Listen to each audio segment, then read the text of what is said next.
So a very good evening for all of you. I'm Niroshan Madampitige, the moderator of today's session. So I would like to welcome you all to this session, Develop T-shaped Skills, Optimize Your Personal Brands, organized by the IEEE Sri Lanka section, collaborating with IEEE Young Professionals Sri Lanka.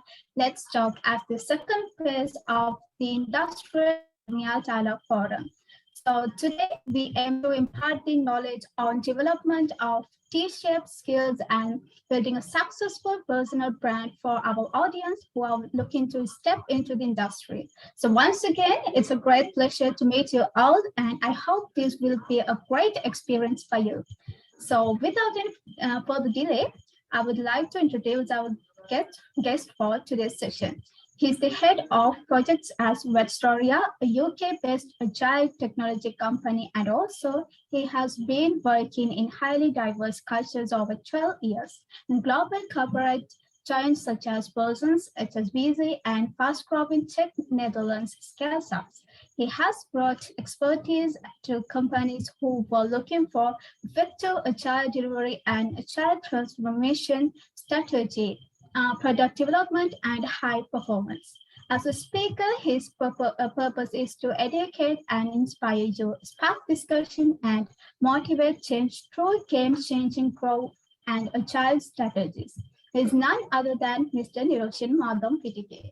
So I would like to cordially welcome you, sir, and invite you to share your valuable experiences and expertise with these participants. Super.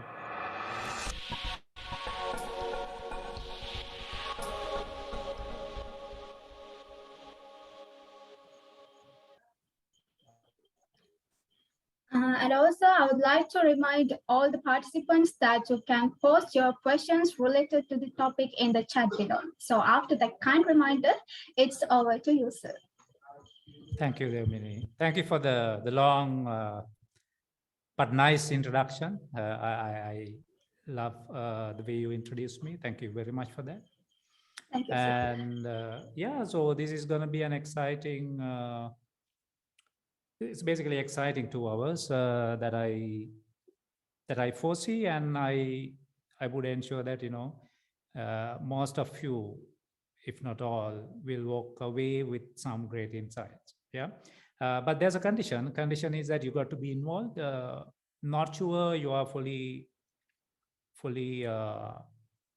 onboarding into the session. My invite for every one of you is, if you have any personal commitments that you're trying to deal within these 2 hours, try to control them, try to pay 100% attention on the session, and I assure the value that you gain throughout the session and through this particular session is huge.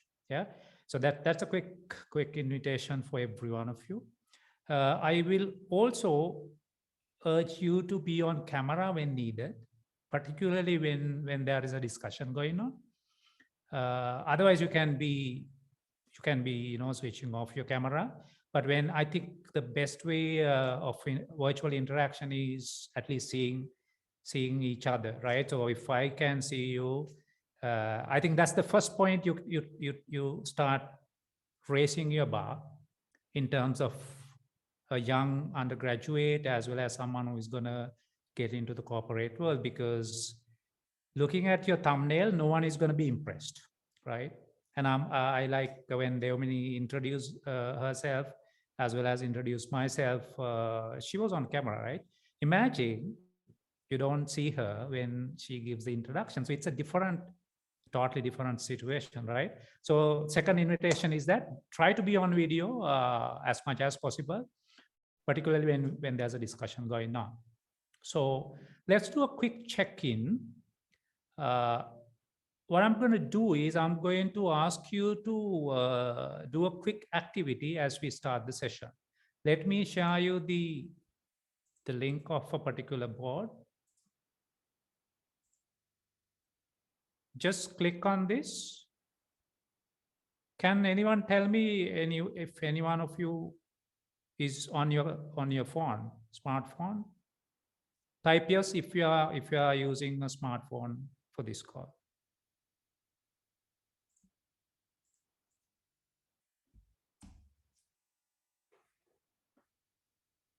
Can everyone log into this, please? You don't have to log in, right? So you have to just click that. You should be able to access the board. It's a Miro board. Now, first lesson for you is that there are great collaboration tools.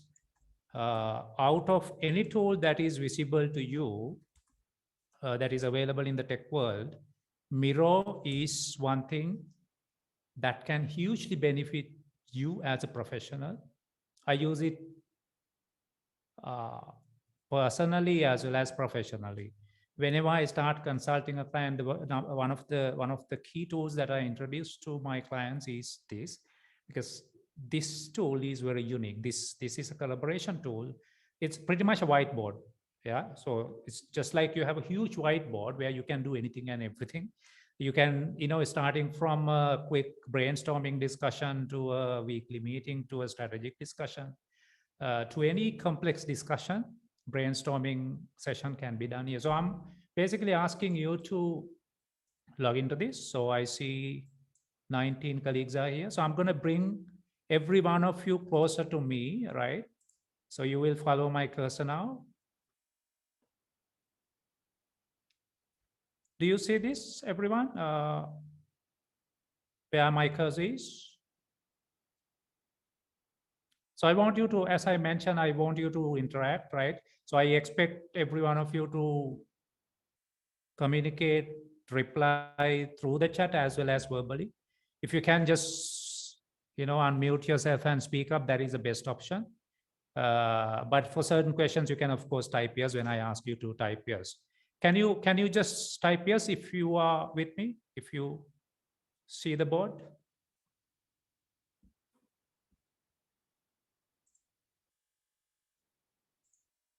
So I see Siddharthi say.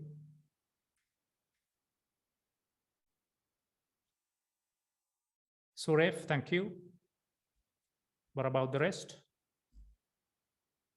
I just want to ensure everyone is on board first place.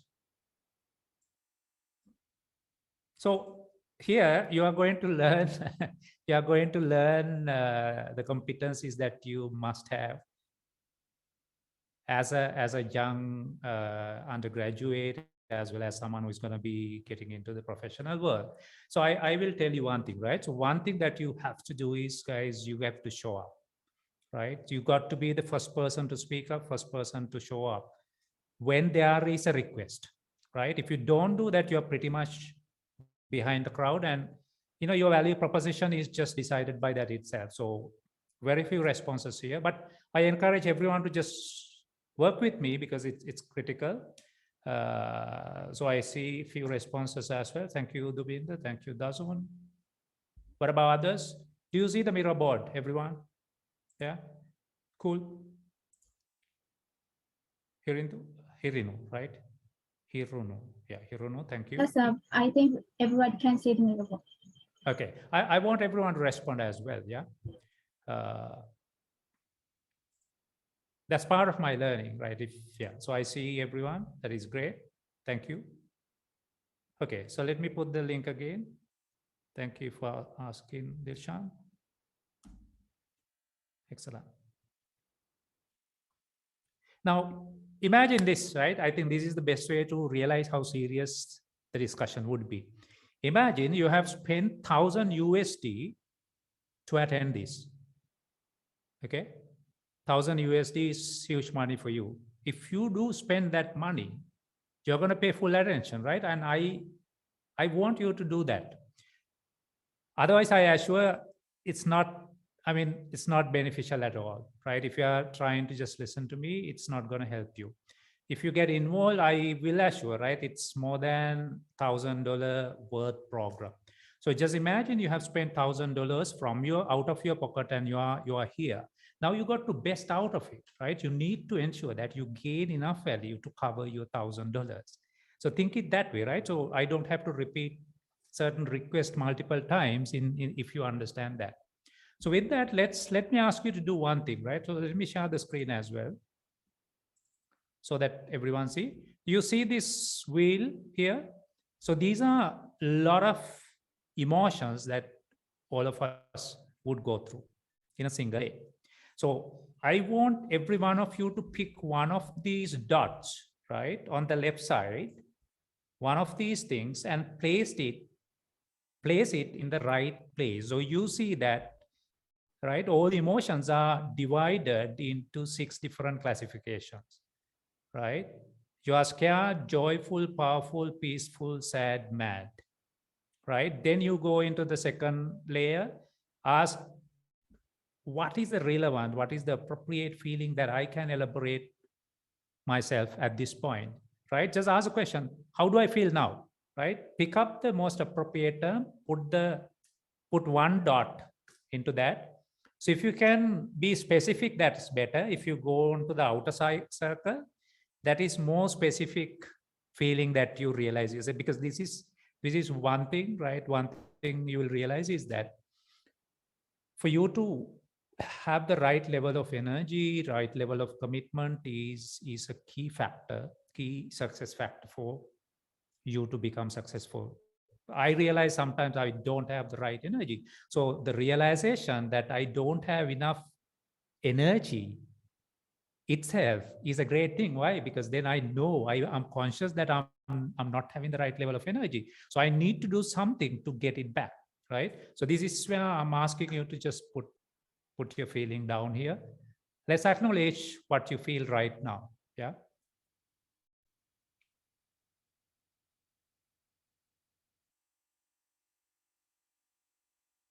Let's spend another 2 minutes, everyone. So I'm going to stop sharing.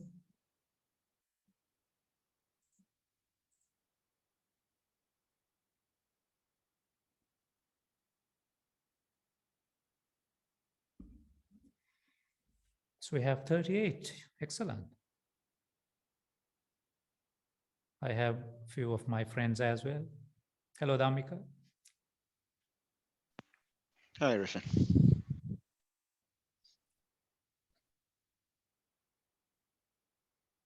Okay, so now let's have a look at, has everyone marked your feeling here? Or you're still doing it? Let's do it quickly.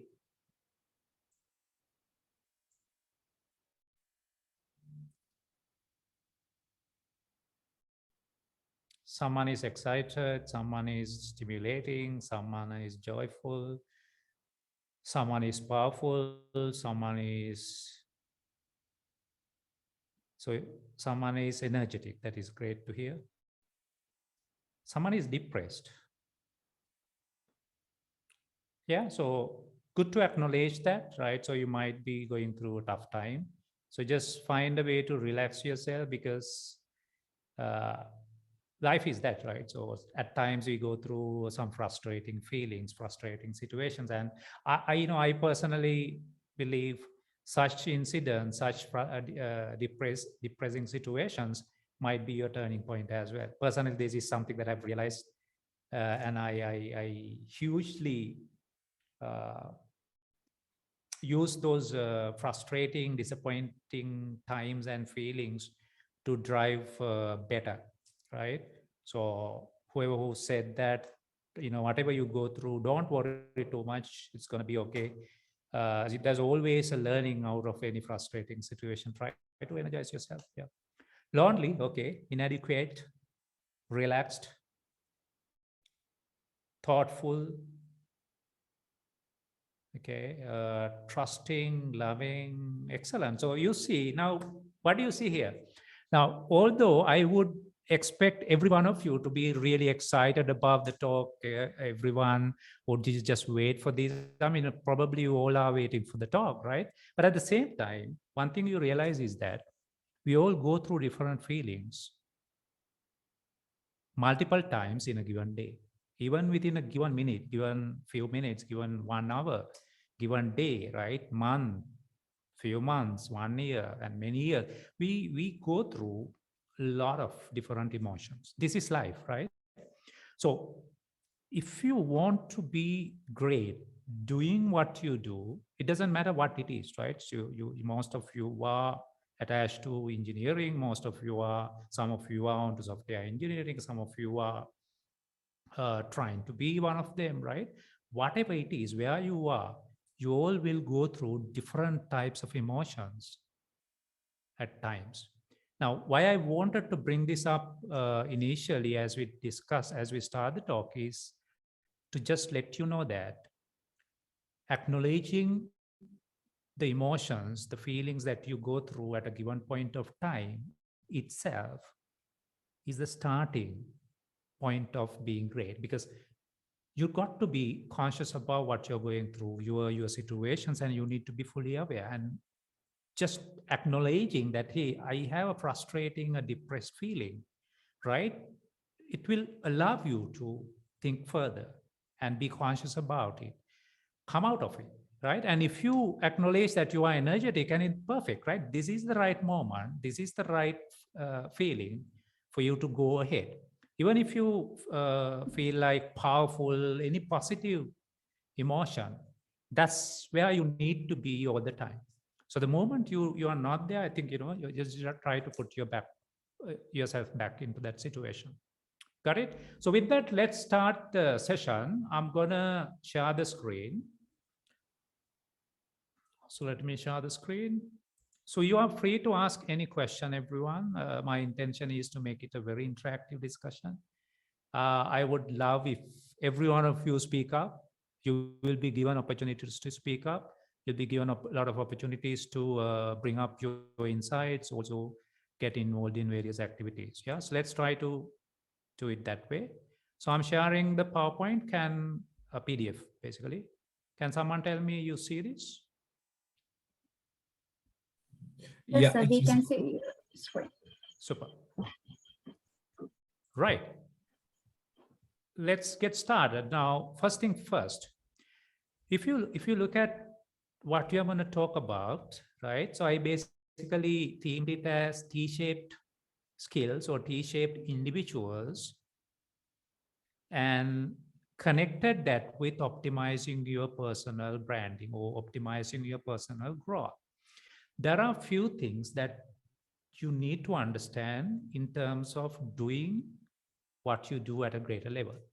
It doesn't matter what it is, right? You can be an engineer, you can be a software engineer, you can be a designer, you can be doing anything, pretty much anything. Even you can be a laborer who is trying to, work hard during the day. Whatever it is, there are fundamentals that you need to understand in terms of doing great. So what you're going to discuss here are my own self-realizations, as well as certain insights that I have validated through great leaders like Oprah Winfrey, Tony Robbins, Jim Rohn, you call it, right? So I have gone through pretty much all of these great leaders and studied their habits and created a curriculum, right, that works for all of us. So the contents that I'm going to present to you are the contents from a paid coaching program where people pay around 375 USDs for just 9 hours to learn what you're learning. So we'll not be able to go through the same coaching program, but I'll be able to bring up the most critical insights from that program to you, because one reason why I do this is I want to shed some light to your community, your head, based on what I have gone through, right? Personally, I didn't know any of these things when I wanted to do great. I, of course, had the instinct that I have to do great, but I never knew. No one was there for me to look as a mentor, right? Pretty much until the 35 years, right? That is like 7 years ago, even 8 years ago. I didn't know any of these things, right? Since 8 years, I started learning and putting these down into a particular formula, and I'm going to share that with you.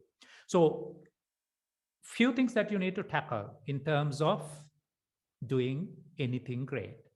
Now, I call it a brand because what you showcase yourself is nothing other than a brand. Why do I say? Now, even now, what you do is you're showcasing your brand. That's simply it, right? Whenever I ask you to respond, if you are not someone who is really, really encouraged and motivated to speak up, be the first one to speak, right? That's your brand. If you're someone who is speaking up, that's your brand as well, right? So in a nutshell, this is how I define the branding, hugely inspired by what Jim Rohn said. Jim Rohn said, personal branding is what others feel when they hear about your name. Yeah. Now, Dasun, I just got to know, just saw Dasun through the thumbnail, right? So whenever I communicated through the email, right, mostly I had not seen any one of you who was communicating with me. It was Siddharth, right? But the moment I hear Siddharth's name, when I see Siddharth's name, I already create a perception in my head about Siddharth. I don't have to see you, right? The way you write your email, the way you greet me, the way you try to get the work done, you are already creating a perception about you. In others' head, in this case, in my head. That's the first definition. The second definition is, now I came to the session, Dasun spoke up first, and then Siddharth spoke up as well.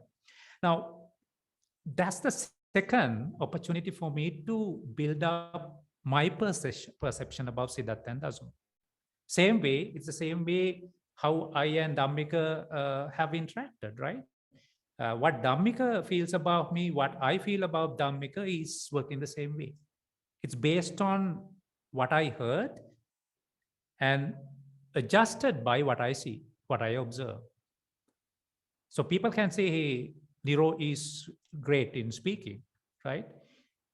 That is what you know about me before you hear me. The moment you start hearing to me, then you start developing your own perception, right? So that's adjusting your perception about my brand.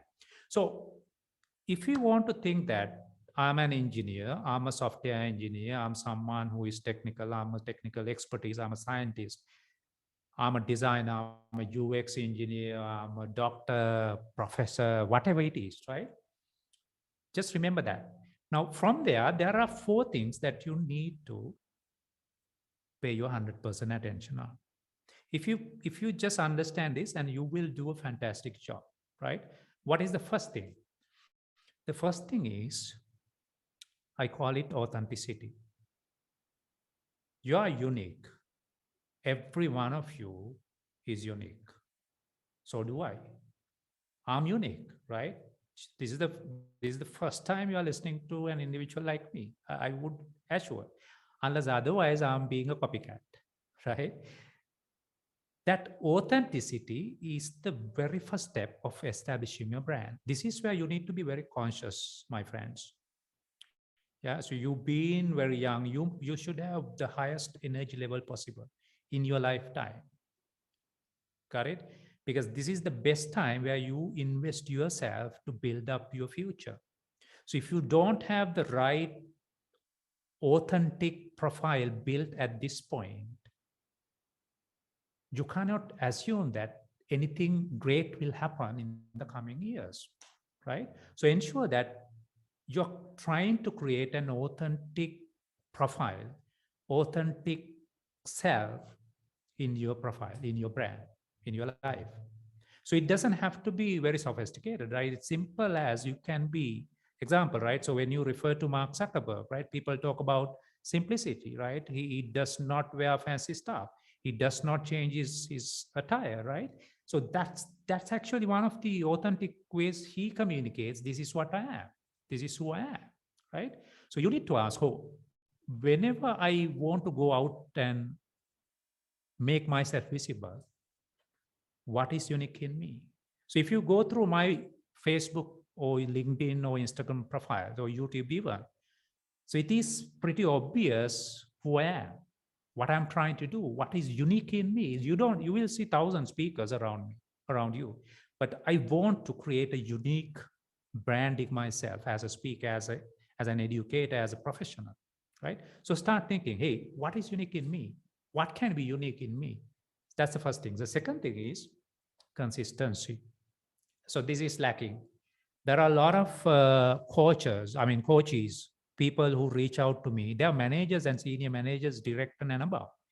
even VPs, right? One thing lacking in them is consistency. They all want to be great and they have come a long way, but they want to lift their game. Example, right? Now, recently there was one of senior managers reached out to me saying, "Hey, I want to be going through my coaching program." So I had offered him some coaching program about 1.5 years ago. He stopped it halfway through due to lack of consistency. Then he came back to me and said, Niro, due to your coaching, I managed to get these great opportunities. Now I got a big raise, as well as I got a good break at a different company. Now I'm a senior director or project director. So now he wanted to further work on this, right? But one thing happened was he did not have consistency. He did not have a firm decision made that he's somehow going to do that, right? And probably the realization would be, I'm a director and this is good enough, right? Why do I know the moment I said, these are the packages and, this is how it works, a person basically backed off, right? But person acknowledges that this is a great program. Now, what I see there is, it's nothing else than lack of consistency. A lot of people want to do great. Every one of you want to be great. Why all of you are not becoming great at this point, haven't become great at this point, is due to this. You all do good stuff at times, but you don't create consistency. So this is exactly what is called momentum, gaining a momentum, right? How many of you want to work out? How many of you paid the gym membership? How many of you just stopped after a few days of workout, right? Pretty much majority of you. How many of you feel like you need to cut the fat out, become lean? How many of you commit to that? What is the problem? Consistency, right? The third thing is communication. Now, this is exactly the problem in our country. If we fix this, we are a great nation, right? This is one of the 4 big problems we go through as a nation. Trust me. This is the same thing that I tell my daughter. She's 12 years, right? She's an introvert. She's a speaker. She's a very, very clever girl. But in the classrooms, what I tell her is, you got to be someone who speaks up first place. If there's a question being asked from the class that you're attending, you got to speak up, right? Be the first one to pick up and answer the question. This is lacking, right? Every one of us tend to go to the back seat, right? We are backseaters, and nothing wrong in that, but you got to grab the opportunities. You have to show up yourself. And one critical skill that you have to have is communication. Without your ability to communicate effectively, your growth is pretty much limited, right? I'll tell you a quick story. This is about my own brother. Now, he's a graduate from Ruhuna, University of Ruhuna, and he's a pretty average student, right? He just completed his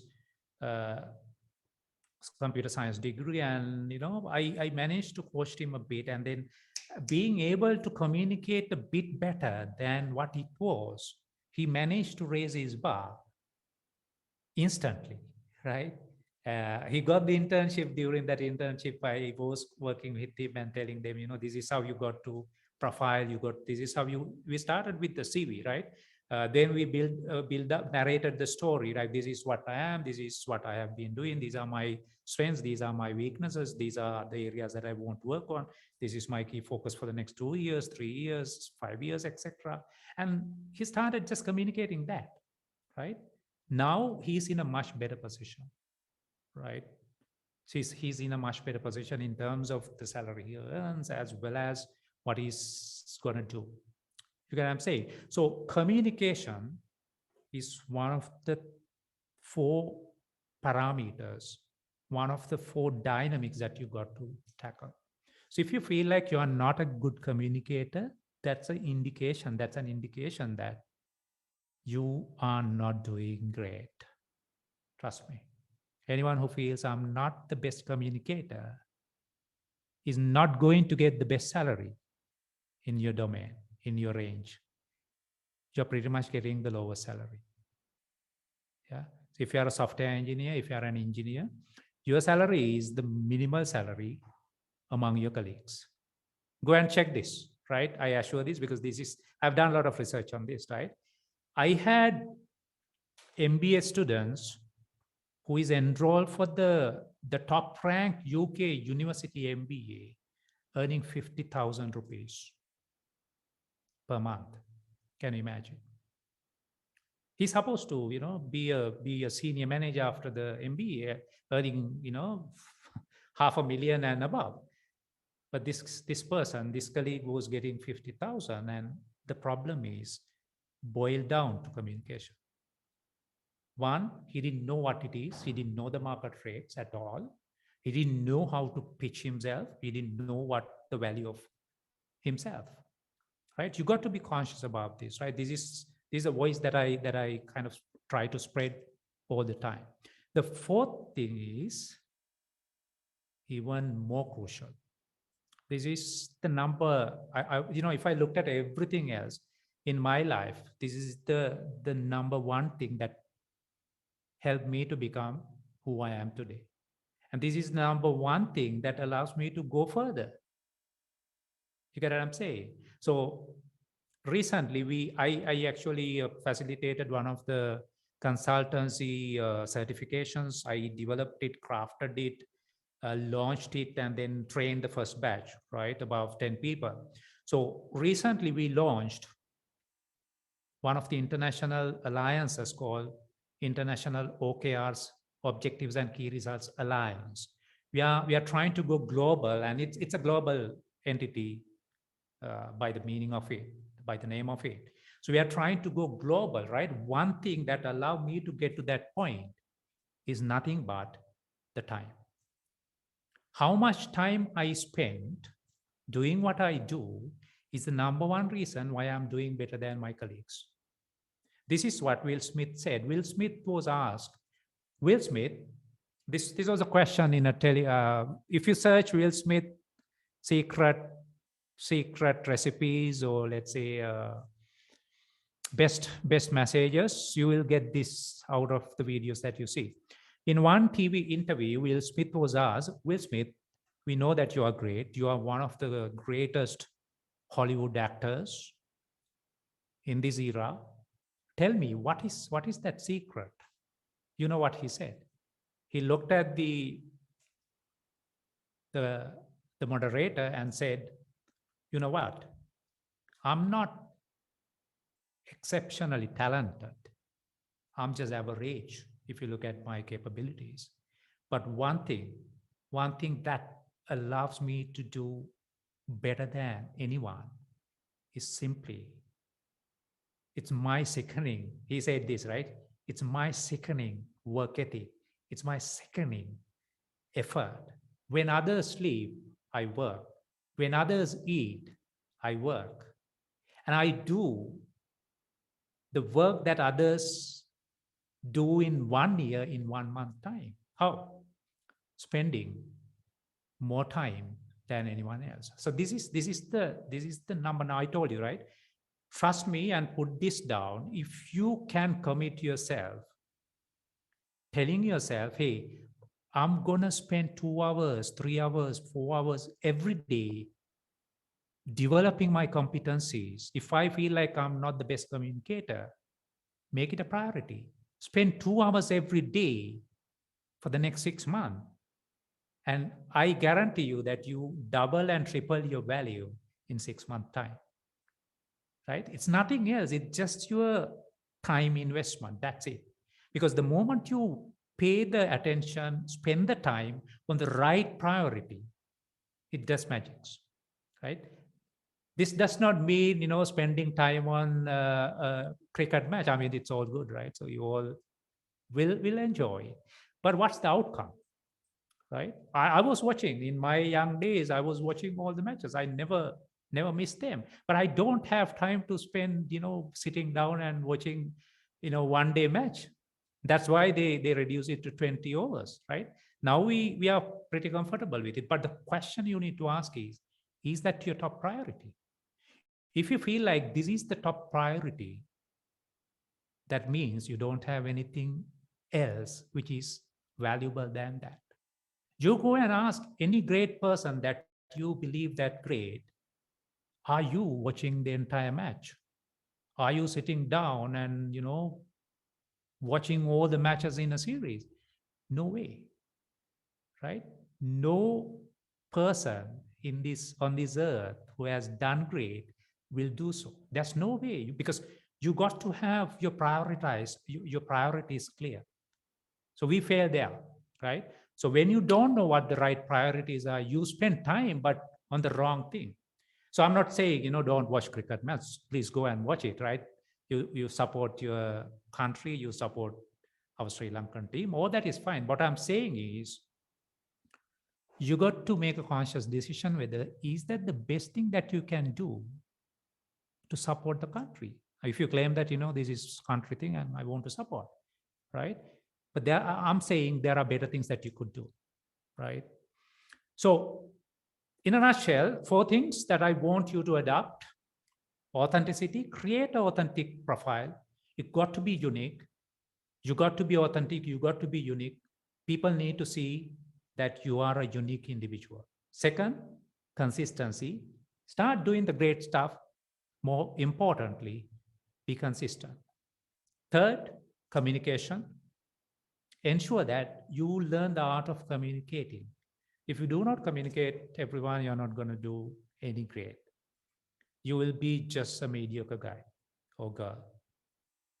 What do I mean by mediocre? Do you know how much, the salary range in our country? It's so sad, right? And internship starts at even 7,000 rupees, 8,000, 10,000, 15,000, right? Most of the people very much struggle to, earn something like 30,000. Most of you would have done it, right? But if you are someone struggling, something out of these 4 things is missing. If you feel like you're not doing great, you are not great at these 4 things. Got it? So any questions at this point? I want to make it interactive, as I said, right? Any questions from anyone?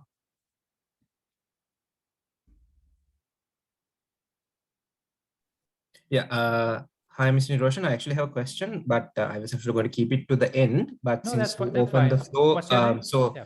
you said people who've achieved greatness, so they really look into their priorities and they pick the most important things to do.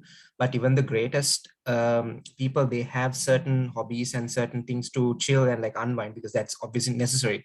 Yeah. So in that sense, how does one go about selecting something that is refreshing to the mind? And from your personal experience, do you have any habits or things that you enjoy doing on your off time that really helps you balance things out? That's a great question. What's your name? Yeah, my name is Dilshan. Dilshan, that's a fantastic question. I love that. Yes, I mean, you're spot on. You're spot on. I'm not saying, hey, you got to be workaholic and you got to work 24/7, right? No way. You can't. Now, I'm just going to turn this camera a bit, right? So I hopefully don't mess up my setup. So if you see here, do you see something? Yes, that's an artwork, right? Right. That's an art I have done, right? And I did it when I lost my power. You get what I'm saying? Now, that's not what I said. What I said is, as much as something is a priority, that's perfectly all right for you to spend your time, right? But have you made that conscious decision is the question. Was it a conscious decision that you got to watch a cricket match, you got to watch a football match, you got to do something? It doesn't matter what it is, right? In that case, my metaphor was the cricket match, yeah? So my realization is that when I have 100% clarity about my life, what do I want to become before I die? It's crystal clear what I have to keep doing. You get what I'm saying? So if you come to my house, it's full of my own paintings. That's one of the things that I really enjoy. Of course, if you ask how much time you have spent drawing this, a lot of hours, sometimes days, right? Because there is a fulfillment in doing so. That's the outcome, right? That's an outcome. So you need to be very conscious about that. Now I'm going to take you through that very specifically, Dilshan and everyone else. I'm going to ask you to define something called big, hairy, audacious goal. Big, hairy, audacious goal is the number one reason why Google or any other big company who is doing great is doing great. They're not just doing a short-term game.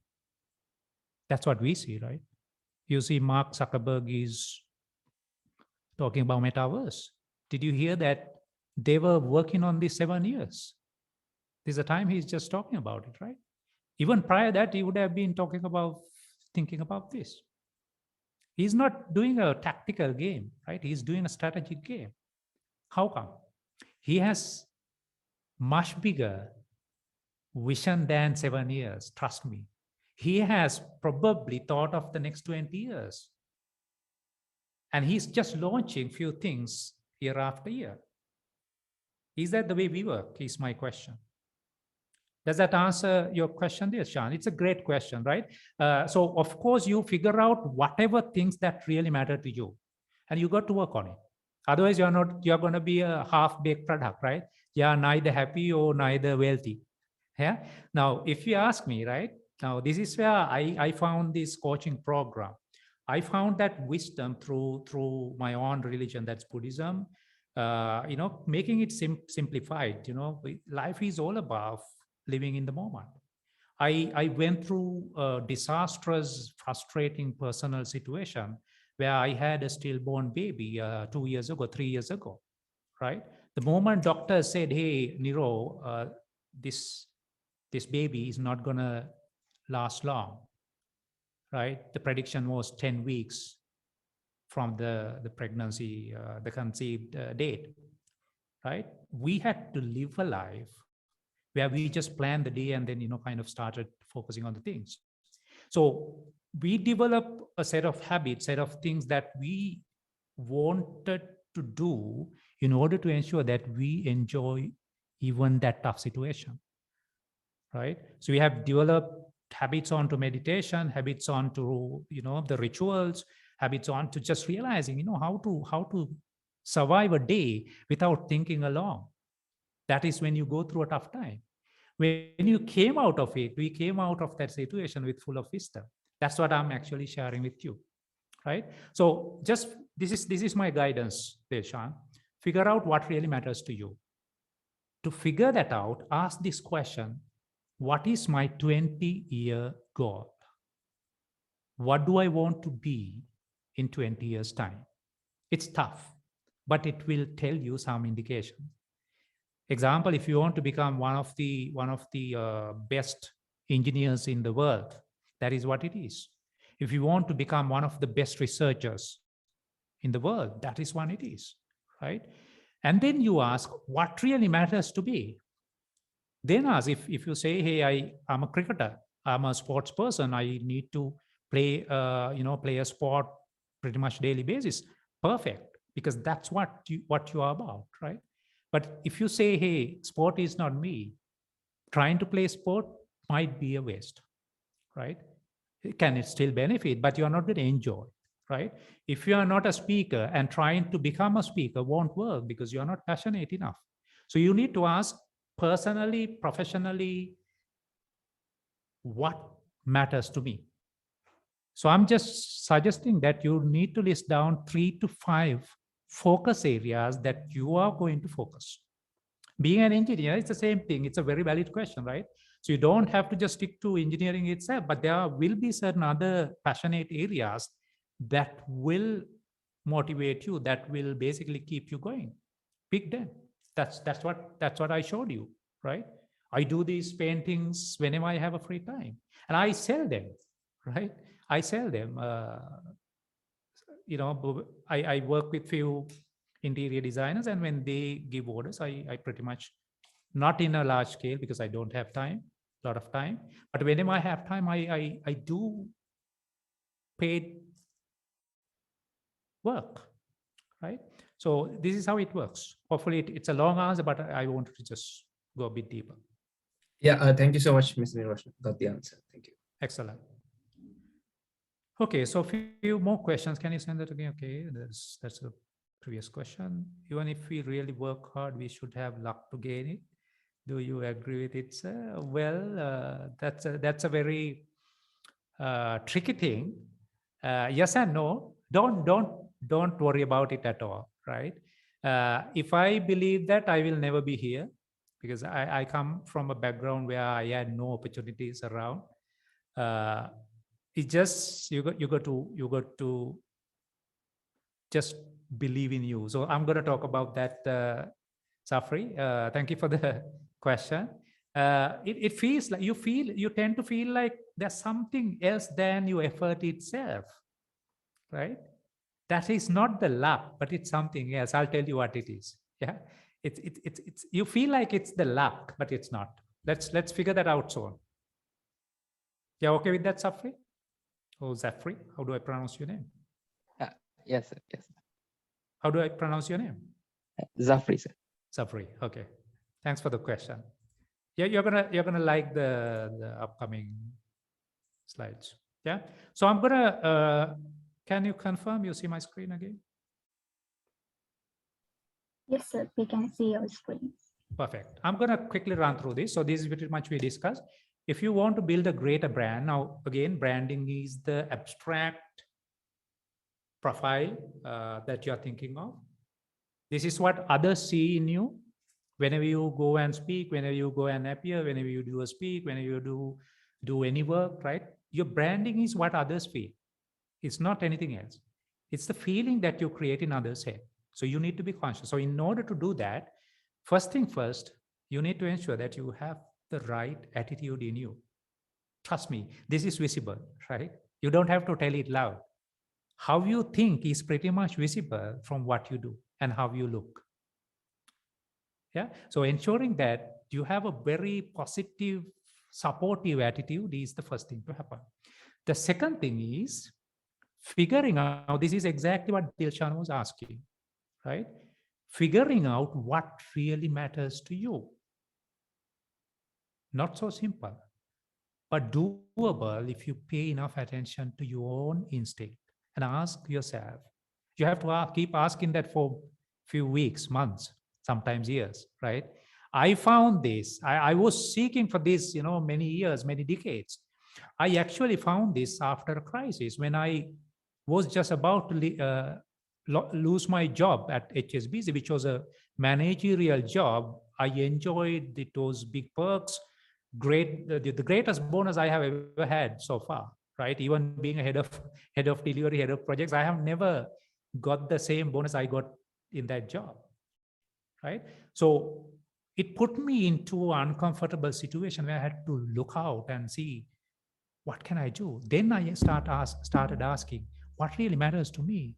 I thought, working for a great company like that will solve my life. No, right? Finally, the company wanted me to go out, right? Not because I did something wrong. It was just a company decision, right? Then I asked, what really matters to me? So fact that I was crossing my middle age, I got the middle age crisis together with that panic attack, right? Crisis situation. So I had to make a decision and I had to look deeper and ask myself, what really matters to me? Because I don't have a lot of time, right? So I'm 44 now. And I wanted to think of next 20 years if I live, yeah? What does really matter to me? This is what changed my life. This happened just 5 years ago. Got it? That moment I figured what really matters to me, it has just tripled my salary. It has given much more benefits that I've never imagined, right?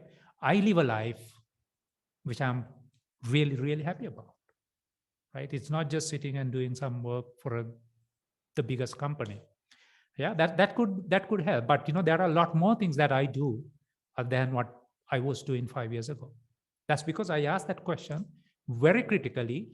because I was in a critical situation, right? The third thing is execution. Now, this is the third thing that you need to get right. Got it? You got to execute your plan. So you can have the nicest plan, the best plan. You got to execute it. Okay. Fourth, remember, being good enough is not good enough. This is a single thought that I told my daughter when I wanted to inspire her to become a speaker when she was just 8 years old, right? And she's still learning, she's still trying. Yeah. But my message to her was this: don't try to be just good enough. Yeah. You got to be one of the great performers in a given context. It doesn't matter what you do. If you sing, you got to target becoming one of the greatest singers. Don't try to be an average singer. That will not help you to do anything great. People will not recognize you, right? Same way, ask yourself, now, it's not easy, right? So I couldn't, I would have loved to be an engineer, but I couldn't, right? So let's acknowledge it's a great stuff. It's great stuff that you have done so far. You are in the right track. You are one of the brainiest people in the world, in the country. That's great. But what I'm saying is, right, from there, don't just try to be another engineer out of 1,000 engineers. If you do so, your salary, what you earn, your life will be just an average life. Your salary will be an average salary. Yeah, your house, your car, everything will be average. So if you want to jump out, you got to just break this. You're not trying to be just good enough. You're trying to be exceptionally great. At least it will allow you to become better than your colleagues. Got it? People around you. If you see 1,000 engineers in the same age group, you will become the top 5, top 10, top 100. That's your target. The fifth thing is be at your best. Now, this is the other thing, right? I told you I went through a crisis, personal crisis, together with my wife. My daughter was just 9 years by then, right? We three had to plan our best self. It doesn't matter how tough the situation was. We had to find a way to be at our best. What does that mean? Just because we were going through a crisis, personal situation, we decided not to be worried. So one of our colleagues said, I'm depressed, right? That's why I said, don't worry. Like, this is not the end of the world. There's always an opportunity in that tough situation. Find it out. Being at your best is meaning that you are at the best energy, best focus, best commitment level. You are giving the 100% to the given situation, right? To that. So I'm going to go through a few more slides here, right? Now, this is the most important slide if you want to summarize everything that you're going to discuss today, everyone. So what we talk about is T-shaped skills. I'll get to that point very soon, right? Even go beyond that. There are different shapes that you have to focus. The starting point would be T-shaped individuals, T-shaped competencies. Now, what this talks about is success. So if you want to be successful, there are three things that I say you got to have in you. So this is inspired by Tony Robbins' success formula. In Tony Robbins' success formula, it's not the same thing, right? I have tweaked it using what I know, pretty much following the same mindset, same concept that Tony Robbins is teaching, right? So I have used the Buddhism as a philosophy to feed the best feedback into that model. So you can call it my own success formula because this is not what you see anywhere else, right? So I say three things that you got to have. Number one, a greater belief system. Now, Zafri asked one question: how much you try? So is there, isn't the luck has to be there? Yeah, I said yes and no, right? It looks like it's the luck. No, it's something else. It's one of these three things. Trust me. It's one of these three things. If you are in the wrong family, if you are in the wrong friends group, if you are in the wrong school, if you are in the wrong university, right? That is what you call luck, generally, right? You might call, you're born in a given way, right? You don't have control out of it, right? Something has caused you to born it that way. That's it. From there, everything else works the way you steer it, right? Quick story. You would have heard of this story where it's a Jataka tale from Buddhist philosophy. On a street, there one young chap was walking down. While he was walking, there was a minister and few ministers walking on the other side, opposite direction. So they saw a dead rat and said, one of the ministers said, if someone wants to be wealthier, this dead mouse is just enough. The young person who was walking the other way just overheard this and thought, if this minister says so, there has to be some truth in it. Let me pick the dead rat and walk the street. So he was walking and there was a man with a cat, right? And he thought, why not I offer this dead rat to this man? He basically sold the dead rat to the man who was having a cat, earned a penny, went ahead, right? Then he had another opportunity to spend it. So he kept on investing the money he gains through each day. And finally, he became one of the richest people in that city. Yeah.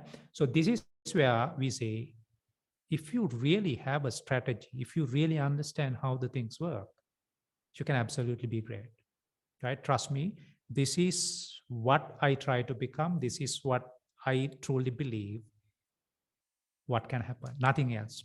Yeah. So again, belief system comes there. If you don't believe that it's within you, everything under your control, you're not going to control. I mean, you're not going to give up certain things when you see something not supportive. You're just going to call it luck or something else and then leave it, right? But if you believe that, no, this is not going to be the way, I'm going to somehow go through this, you're going to nail it. It's not going to be easy, but you're somehow going to make it. Yeah. So you know how hard it is to be great. It's not overnight at all. So we talk about Yohani, right? Do you think it was an easy journey for her? No. She had to go through all the jokes and ridiculous finger pointing to come to this level, right? So we can also say it's the luck that worked. No, it's not. Clearly, it's not. It's a strategy that worked, right? It's just a strategy that worked out at that time. And then she has to work on all the other things, what we discussed, right? She has to keep communicating, being consistent, investing time, all that. Even at this point, I'm sure she's committed to what she is doing. Yeah. At this point, I really trust that she's doing something towards her next 5 years. This is how it works, nothing else. Yeah. It's those 4 things that will help you to become great, nothing else. So the second thing is a great desire. So you got to figure that, hey, I want to be this person somehow, right? This is unbeatable desire that you're going to have. Then the circle. This is the other thing. This is one reason why most of us can't do great, because we are in a society where majority of people are just messing up their lives. They're messing up the time, they're messing up their priority, therefore we become part of it. So you got to be very conscious, who do you associate? So if you can't figure that out and then, decide this is the right group, this is not the right group, you're pretty much becoming one of them. Trust me, I've been there for a longer time. And in one instance, right, this was my own company group. So, basically in one of the companies, we had this WhatsApp group. It's all crappy stuff that's being discussed every day. And even in the midnight, I get alerted with some stupid contents, right? So I was trying to work with the people who are leading, administering the thing, and wanted to just discuss about, we are not being productive here, right? It's a tech group, but no technical stuff was discussed. The moment they were not reception about my feedback, I just said, I'm going to leave this group, right? I made that decision 3 years ago, and I'm very happy that I made that decision. Otherwise, I would have wasted a lot of energy just arguing with the guys who are not ready to change their lives. Yeah. So you got to figure out, who do you associate with? Don't just believe in mass friendships, mass communities, right? They're not healthy. You got to figure out who could help your way, who could be supportive, right? And you figure out, who do you want to talk to? So they don't necessarily need to support you, but you are supporting them, right? So you just keep a distance and then try to help them. That's perfectly all right. But don't try to become part of a group who is not supportive and doing the right thing. If they do the wrong thing, it's almost better to be separated. It's the same way it works, right? Whether it's your partner, whether it's your family, whether it's your friends, whether it's even your mentors, right? If you don't see the right mentor, you got to just leave it, because you don't want to just go through that noise in your head day in, day out. I have left such forums just because the mentors didn't sound correct. They are politically driven. Then what's the point being in a group like that, right? You got to ask that question very critically, everyone. So now I'm going to quickly run through this. Afterwards, now these are the 3 pillars that you got to have in your life. It doesn't matter what you do. Trust me, you got to have a great belief system. You got to have a great desire. No one should be able to put that down. This is what I'm about. It's tough. When things don't work, people will come to you and say, hey, Niro, do you think this is the right path? As much as I have 100% clarity that this is what it is, I'm going to stay. When I became a lecturer in 2000, I wasn't good at all. I wasn't a good lecturer. I failed miserably. The first 3 years, 2000 to 2003, pretty much daily basis, I was failing as a lecturer. The moment I walked into a classroom, I was shivering pretty much internally, being exhausted. I forgot the words most of the time, right? My students hated me. I knew it, but I didn't want to give up. So I didn't, do the same bad for 3 years, but I was doing bad. I was improving literally, but, not being so great in lecturing. So I just wanted to ensure that I do help the people. And I actually had a strategy to kind of be friendly with the people, students, and kind of help them. And they really got the value. It wasn't my competency. It was just that my language, my lecturing capability wasn't so great. So I managed to tackle the situation in a way I could continue my lecturing career for the rest of the months and years. So after 3 years only, I became great at it. Then students started loving my lectures.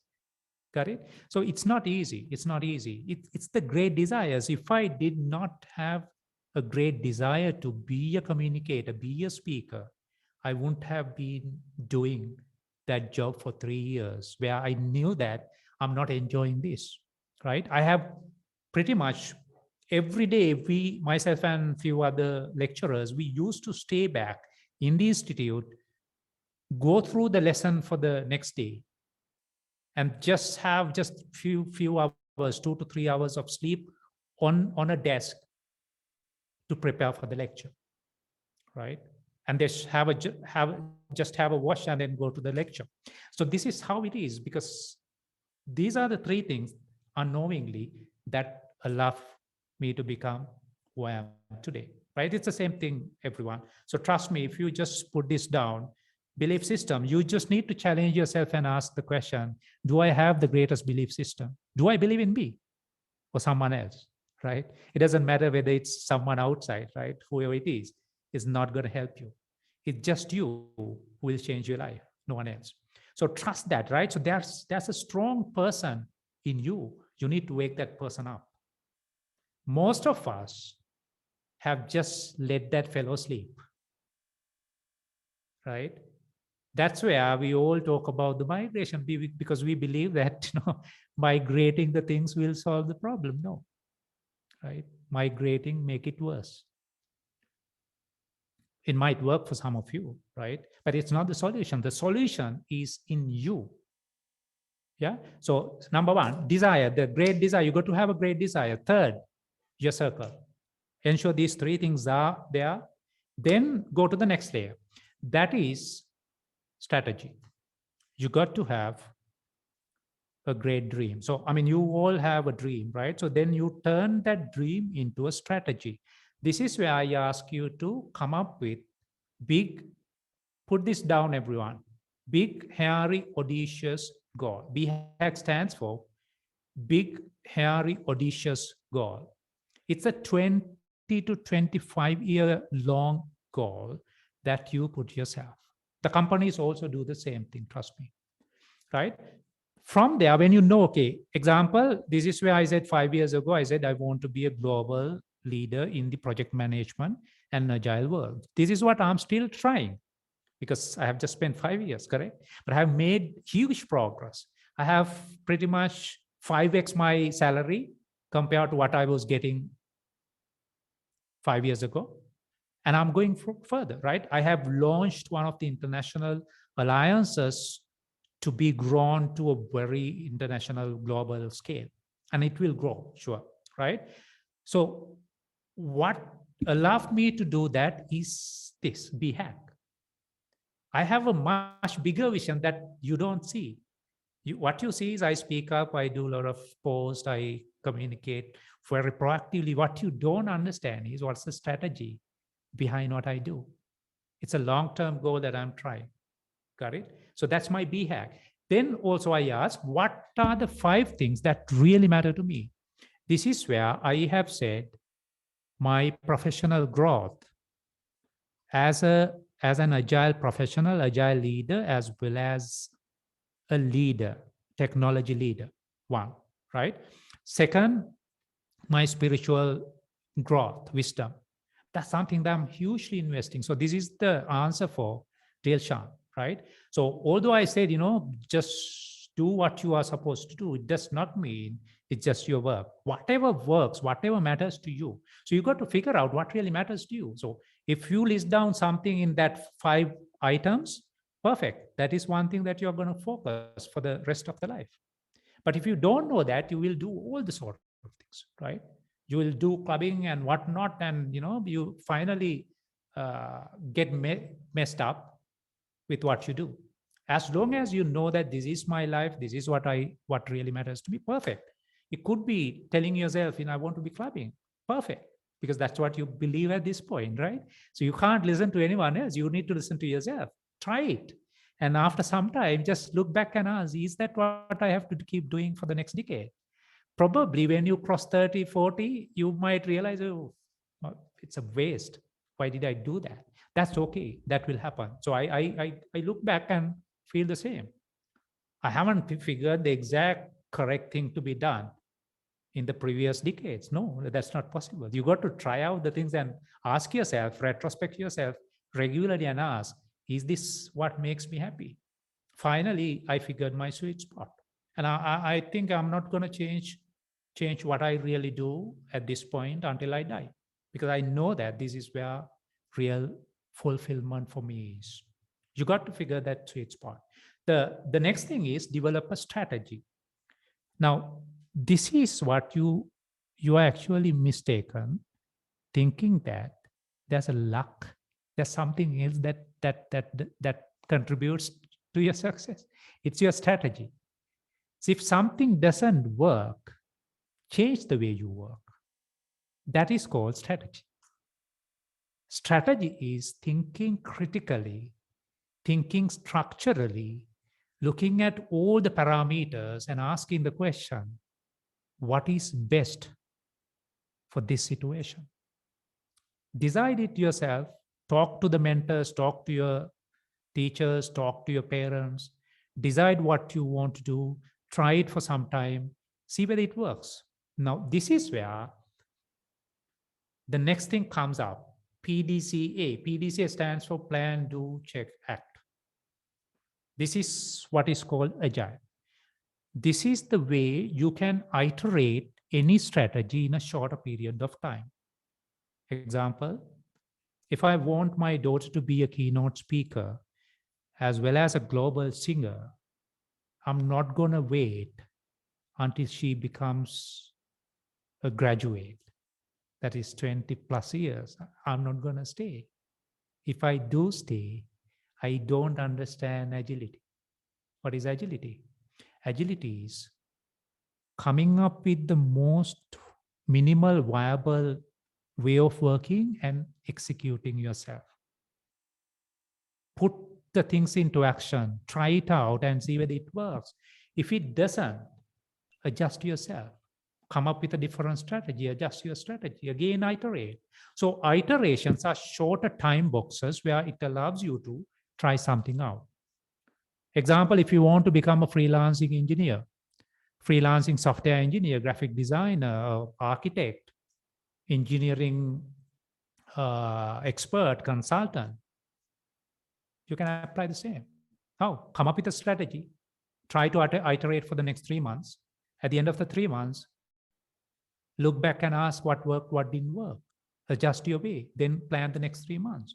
This is much better than waiting for 4 years until you come out of your university and think that, well, I'm going to do absolutely great. No. Trust that there are a lot of your colleagues, at least some of your colleagues are already working. Some of your colleagues are earning the highest salary possible for you to earn another 5 years. How? They have put themselves to execution at a much early stage. You are still thinking that you got to complete this degree until you find your first job. That strategy does not work, trust me. Now, even recently, right? So I had this discussion with my spouse. My daughter was struggling a bit on the exams, right? So then, my wife's thinking was, should we stop all the extra stuff? I said, no, shouldn't, right? She need to learn how to manage the work while doing everything else. If I just let her just do the exam and assume that it's going to change her life, it's a myth. This is the problem, the mindset problem we have. We think exam, nothing else. Next, my engineering degree, nothing else. Trust me, that will not work, right? It can make you just mediocre. That's it. You, at the end of the degree, you should be able to find a job as well. But your earning will be pretty much 3 times lesser than what you deserve. Yeah. So this is where I want to educate you now. All this time, right, until this point, I have been talking about the background, right? So I want to take your attention on quickly something called purpose-shaped talents. Now, this is the core message for you, right? But for us to get to this point, you need to understand what I'm talking about. So there are a lot of other background concepts and mindsets that you need to be familiar with that we discussed. Because if you don't understand them, just trying to have 10 competencies won't make you great. Now you know that, okay, figure out what you want to achieve, come up with your BHAG, come up with the 5 things that really matter to you, come up with your strategy, come up with your iteration plan, decide the iteration window, come up with your iteration action items, then you know what to do. Got it? So look at this. Now, this is basically a line, horizontal line. We call it generalist.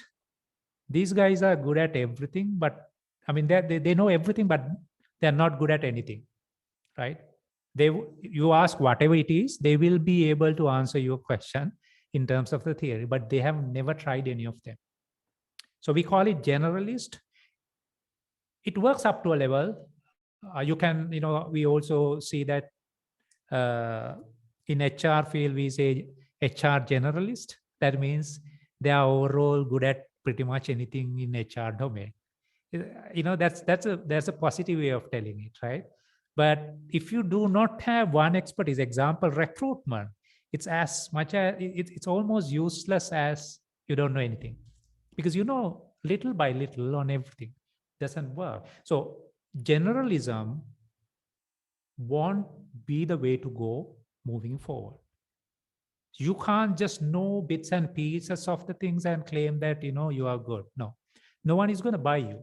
They will appreciate you, they will clap, but they're not going to buy you. The second thing is the mostly common shape, that is I shape. Can anyone guess what it is? Can anyone tell me what this means? Or it is already mentioned. So this means what pretty much our education system is preparing, right? We have engineers, we have software engineers, we have doctors, we have lawyers, we have marketers, we have salespeople, we have financial guys. It's just one vertical, one expertise that we are focusing on. I was doing the same thing. Got it? That doesn't work. Why? I'll tell you why. Now, this is 10 years ago. If you had one expertise, you said, I'm a software engineer, I can do coding and I'm one of the best software engineers, but I'm clueless about the testing. Trust me, no one is going to hire you. I mean, they will hire you, they will pay you the least salary, right? In Sri Lanka, you can survive because we have still the division, the silos, QA engineering, the silos are still there. But if you look at overseas countries, they don't recruit quality engineers and engineers most of the time. At times they do, right? But their focus is on cross competencies. If you are an engineer, you should be able to test your code. If you are an engineer, you should be able to figure out any defects and fix them. If you are an engineer, you should be able to do some kind of UX design and ensure that it's good enough, right?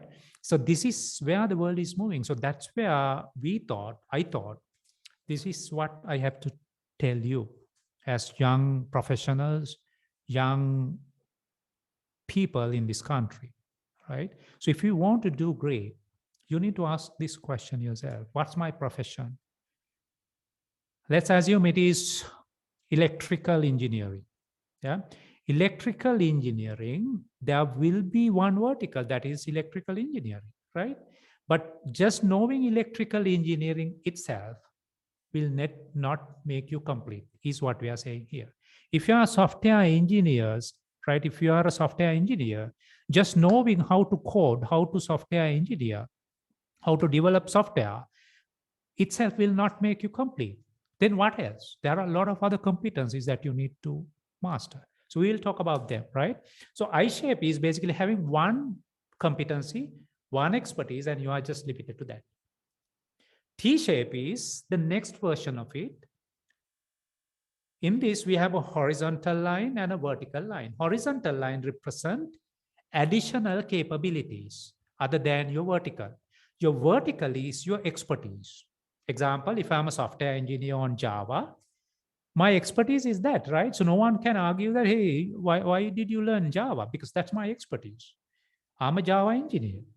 I have to know ins and outs about Java. I mean, I should be almost call myself, I'm one of the great Java engineers. There's no question. You got to be there, right? But in addition to that, you have to have various other competencies.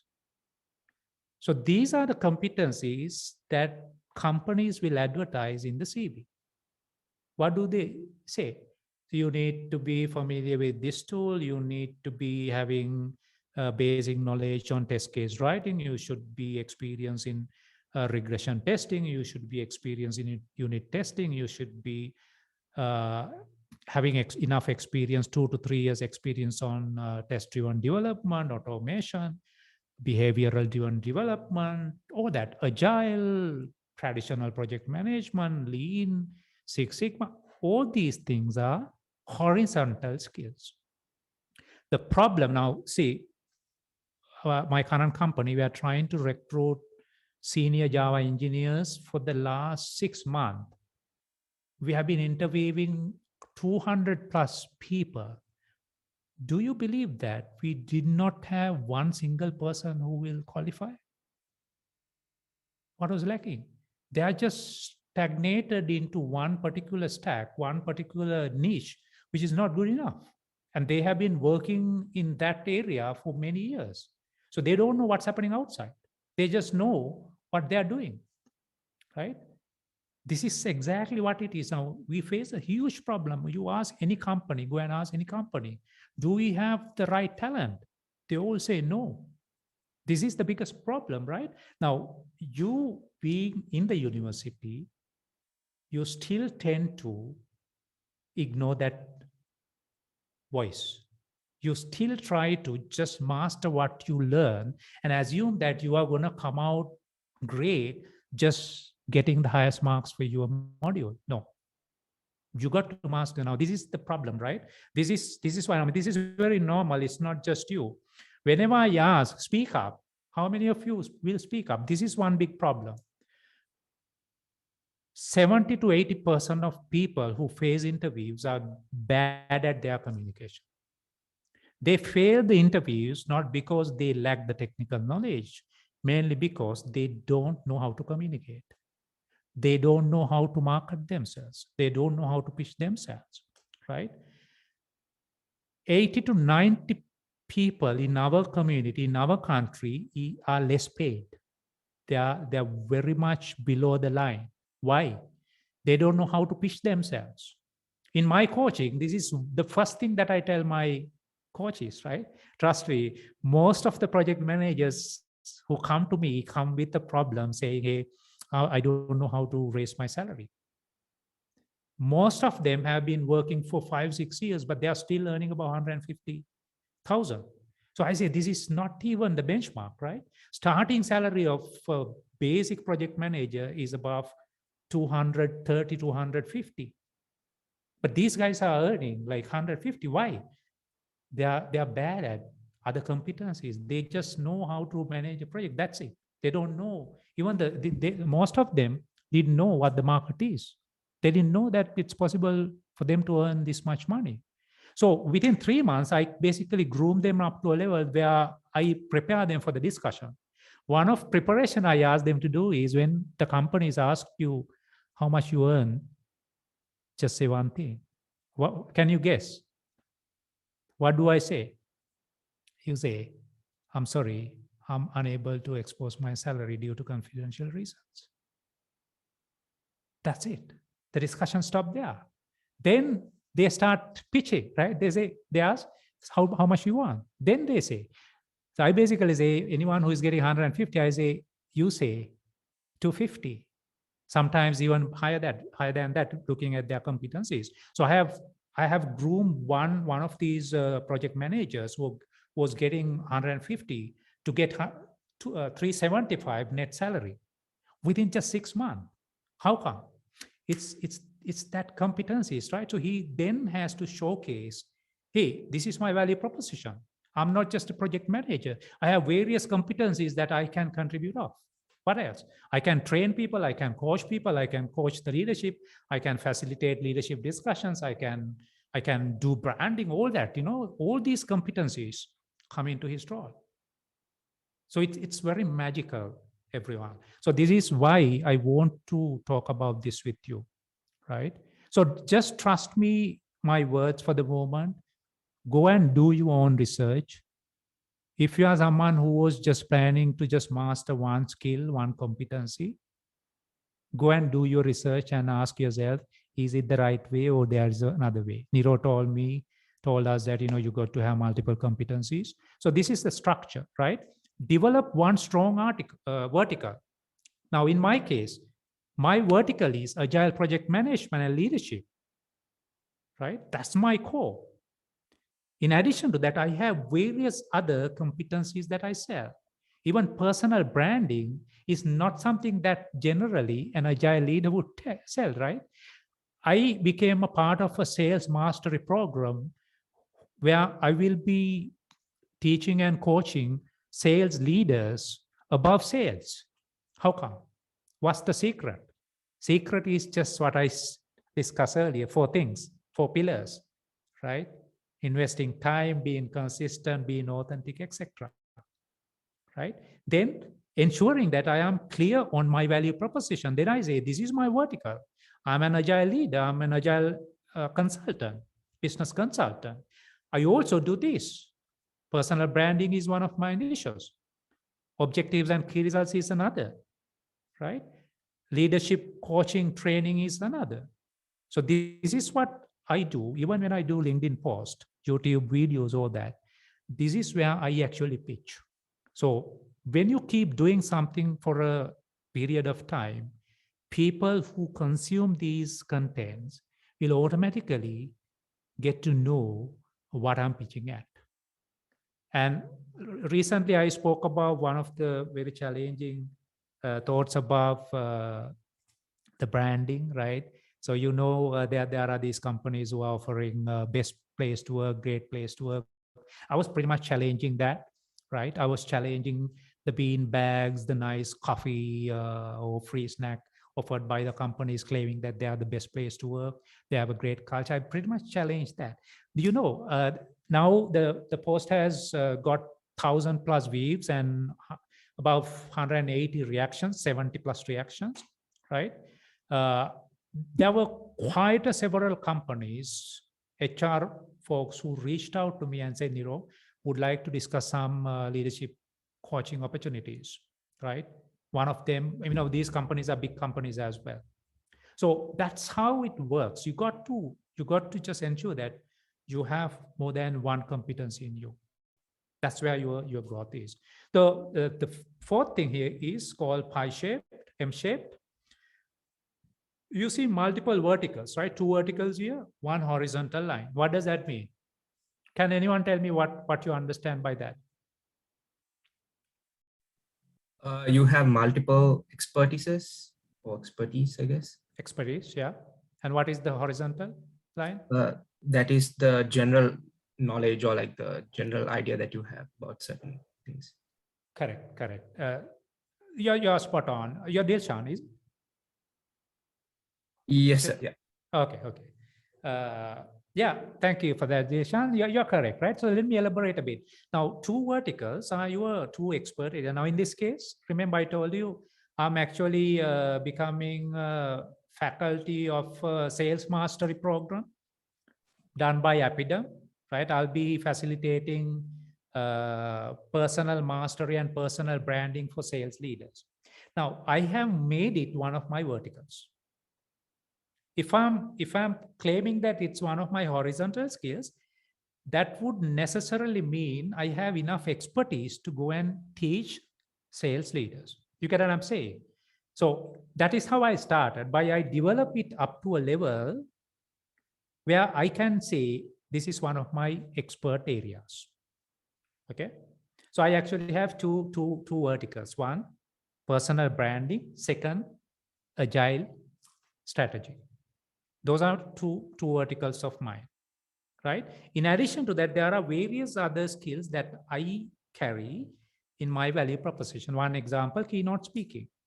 Keynote speaking ability is one of those competencies that complement what I do in my verticals, whether it's agile coaching or leadership, consulting, or personal branding.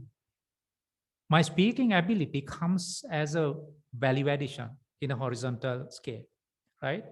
I'm also good at selling, right? I developed that skill over a period of time, and I'm pretty much good at selling something in the best way possible. That's another skill, right? I'm good at marketing and branding, right? So I help my even current organization on the branding efforts. I'm good at my facilitation skills. I'm good at my training skills. I'm good at my critical thinking ability. I'm good at problem solving. Those are horizontal skills that I have showcased in me. So you need to ask, hey, do I have enough clarity? So if you feel like you don't know, trust me. Now, recently I was coaching one of the sales managers. So I was doing about 4 sessions in 4 weekends. So I was guiding her to develop clarity, create clarity around her competencies. And I asked her to think of your verticals and think of your horizontal lines. I asked her to go and search for the sales manager jobs in LinkedIn, look at the requirements and figure out what should be your vertical, what should be your horizontal scale. She came to me last week saying, Niro, I'm very confused now. I see that a lot of guys who are doing great in that, I pretty much feel like I have no place in the market, right? So I said, this is great realization, just come out of it, right? So this is the first step. You got to get confused yourself, and then you need to create clarity from there. You get what I'm saying? So this is a very valuable thing for you need to look at. So as young engineers, undergraduates who are trying to go out, ask yourself very critically, everyone, what are my verticals? So it could be one vertical, then it's T-shape you're talking about. It could be 2 things. Remember, I told you I actually sell arts. Yeah, that could be easily considered one of my verticals if need be. But at the moment, I don't pay enough attention for it to be a vertical. It's a horizontal skill at the moment. And it comes handy whenever I do entrepreneurship journey. So I have my own startup, right? I pretty much do all the designs, all the concepts. You get what I'm saying? So that's a competency that is coming handy in entrepreneurship journey, even in my management journey. You get what I'm saying? So ask yourself, what are my verticals? What are my horizontal skills? List them down. So if you want to, let's say you want to become an engineer and hire paid engineers after your graduation, you go and look at some of those great engineers. Have a discussion with them.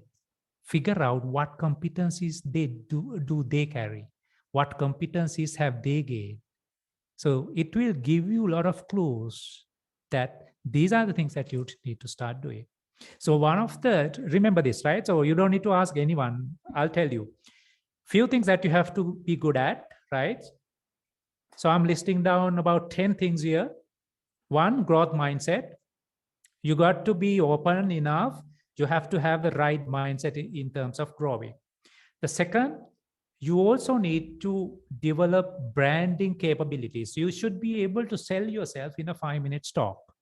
I think Dilshan is doing a fantastic job, right? Because it gives you a very positive impression in my head about you. Even, Dazon, Siddharth, you guys are doing fantastic work, right? Organizing a session like this, being willing to put your personal time, ensure that everyone gather. I mean, those are great stuff, right?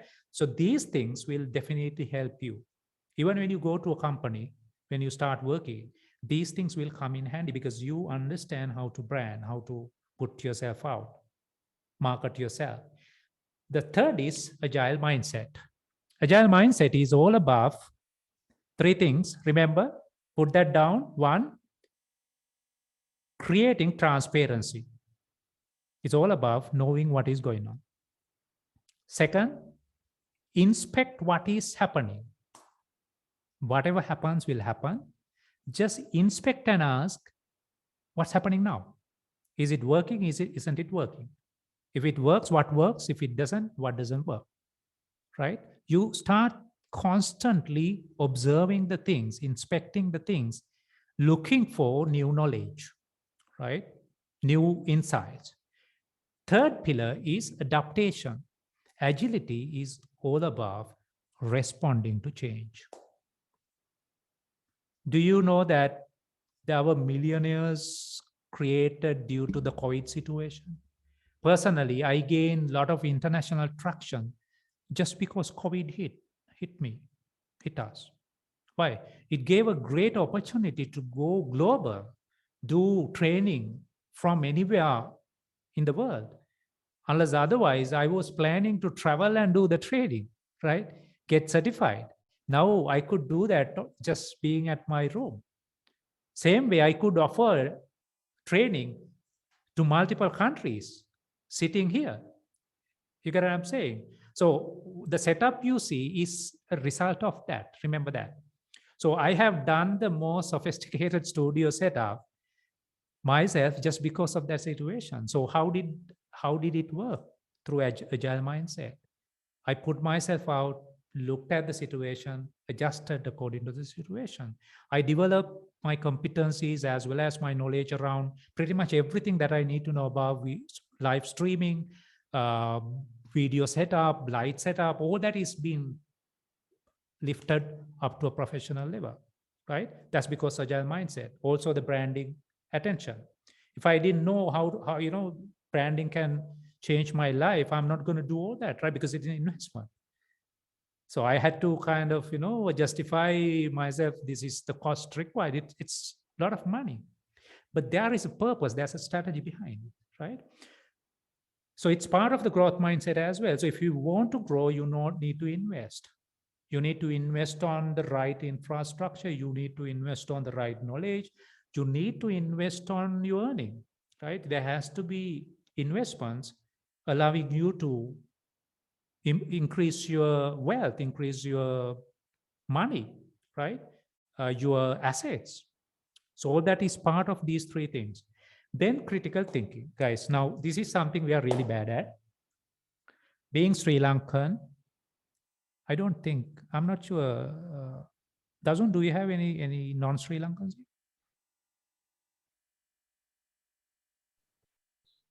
I guess all of the Sri Lankan. Sri Lankans, okay. Being Sri Lankans, I think, we come from a great history, right? So we have the greatest people in the history, right? In the King's era, all that. I mean, we are a great nation, but due to various dominations, Portuguese, Dutch, we were badly influenced, and now we are pretty much looking up and waiting for someone to tell us what to do, right? This is how the families are built. Yeah, parents are not making the kids speak up. We think they got to listen to us, whether it's the right thing or the wrong thing. The companies are built the same way. Managers are not allowing the subordinates to speak up. So the entire culture is screwed up. So we become a victim of that. So when you go to the companies, mark this word, right? Mark this word. You will be told, don't just try to speak up a lot when managers have a stance. So you start listening to them. You kind of bury the critical thinking then and there. And trust me, I mean, it's tough, right? Being a manager, this was the biggest learning curve for me. I was wondering, I wasn't happy. And at one point I had to say, no, I'm not going to just listen to the wrong thing. It doesn't matter. It's the chairman comes and tells me, I'm going to challenge that. That's the moment changed my life.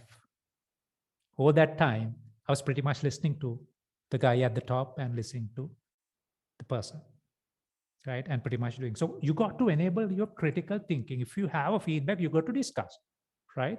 If you got to talk about something that's bothering you, something bothering the company, something not helping the team, you got to talk about it. Finding out how to articulate, how to put that across is a skill that you need to learn. That's a different story.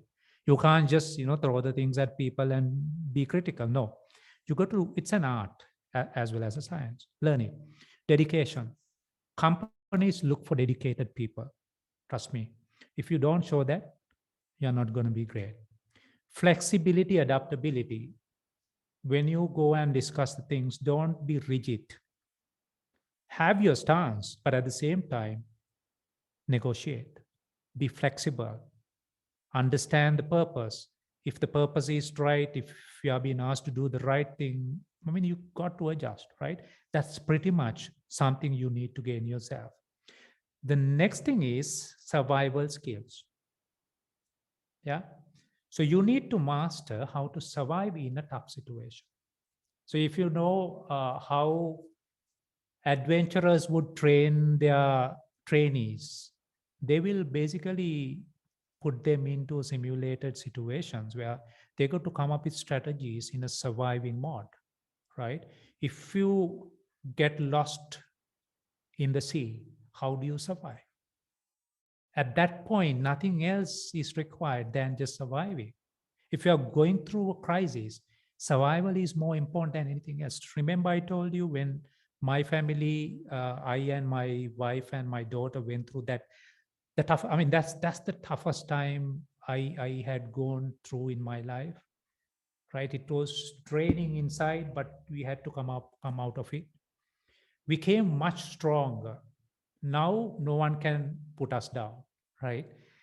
We will not just surrender for any other voice at this point, because we went through the toughest time. That what was needed there? Survival skills. If we didn't know how to survive in that tough situation, if I did the wrong thing in that situation, I won't be talking about this because I can't, I'll be guilty. I can still talk about it, but I'll be guilty that I'm just telling lies.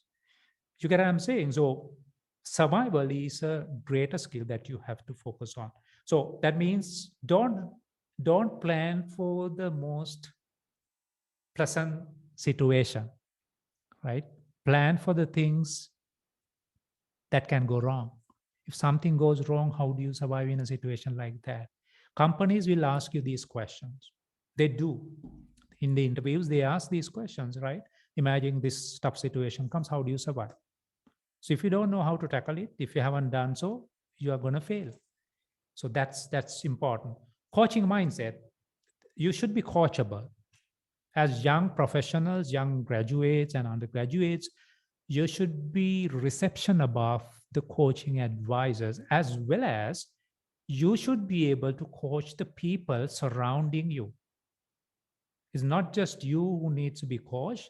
You should also gain coaching capabilities, because coaching is an inevitable part of corporate life, work life. Thriving in a virtual environment, this is the other thing. Now, if you are not good at now, this is where the digitalization comes in, right? Now, we have come through 3 eras of industrial revolution. First one was industrialization. The second one was, what is it called? I forgot. The second era was focusing on the processes. The current era where we are is basically digitalization. We are in between IT industrialization and digitalization, right? And we are going beyond further. What is that? That is digital disruption. It is already happening. That is where the metaverse comes into play, right? Even my prediction is next 5 years, it's going to be totally disruption. So if you want to do great as individuals, as techies and engineers, you got to be disrupting the norm. Because what you learn is the norm, what you learn is the theories and concepts that worked decades ago. They will not work as it is. You got to disrupt those things, come up with new ways and introduce them, work on them. And if you are not savvy on those stuff, you're pretty much going to be stuck. You're going to be stagnated. No one is going to hire you because you just talk about the skills that are outdated, right? So that's where it is. So remember, doing great in virtual context is absolutely great. Even working in a team, they will ask you, what tools have you been using? So if you can, what if you go to the interview, say, hey, I'm good at this tool and this and that. If you say, I've been working on Miro, right? You experiment that, that's the plus point, because that will give you a lot of advantage there, right? Resilience is what we discuss also. Continuous learning. So you got to be a learner throughout. Trust that it's going to work, right? So, I'm 43, I told you, right? Every single day I learn. My growth is pretty much based on learning. Yeah. Even, going through, teaching this particular contents, insights to you involves learning.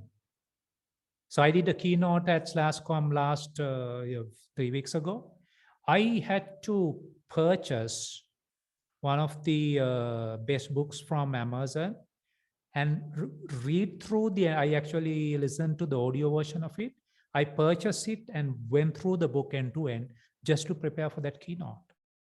So it was about intelligent automation, right? So this is what it is. So if you are not putting yourself into that, if you trust that what you learn in the university itself will make you great, that's a mythical belief. It is absolutely needed. You got to do that. I mean, that's a fundamental thing that you have to do, right? Without doing that, don't try to do anything else. If you can do that well, if you can learn, if you can score well, then look at anything else that you can do. Try to be certified, try to be qualified, try to go through the books that really add value to your profile, value proposition, right? So in a nutshell, what I want to tell you is this. If you really want to be great, one single competency will not work at all. You need to figure out various horizontal competencies that will contribute towards your value proposition. So look at it this way. You are an engineer. You get the highest GPA, right? And you have done a fantastic job, no doubt. Now you want to go and face your first interview. You go and sit in front of the panel. Panel asks, so tell me why we should hire you. What should be your answer? This is pretty much what they're asking, right? They will ask it in a different way. Why should I hire you? What's the answer that you need to give? Well, I have got the highest GPA and I'm an engineering student. I have gone through all the necessary competencies or subjects. I have gone through them. That's good, but that's not going to make you great. In other words, you might be able to secure the job as well, but you will not be able to become one of the highest paid engineers in that company. Now, forget about any other skill that we have been talking about. Think of your speaking ability.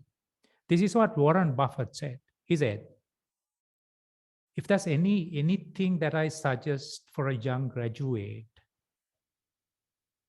to become great, it's nothing other than public speaking. If you are good at public speaking, you instantly, remember this, mark this word, right? You instantly double your value. Instantly double your value. That's the key word. How come? Whenever you are good at public speaking, whenever you're good at your communication, ability to communicate, you have the ability to convey the same message you would convey to one person or few people without that ability into hundreds and thousands of people at once. That's a wonderful, magical competency that you need to have. It's just one thing. It's not the everything, right? In addition to that, these are some of the thinking that you need to have in you. So you need to look at the sorry, I forgot the word. You need to look at the surrounding. You need to go through job advertisements. You need to talk to people who are doing the same job that you wish to be doing, and just figure out what are the vertical skills, competencies that I have to gain.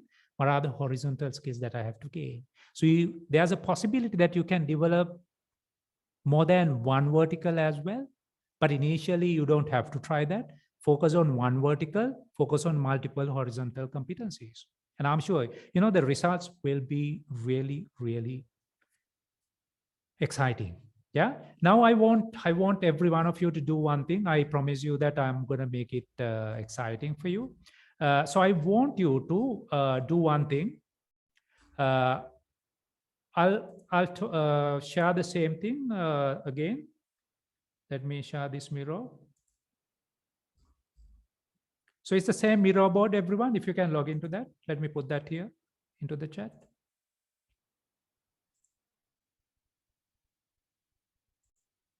So I'll answer your questions up here. I just saw it, as well as Aditya. Can everyone log into that, please?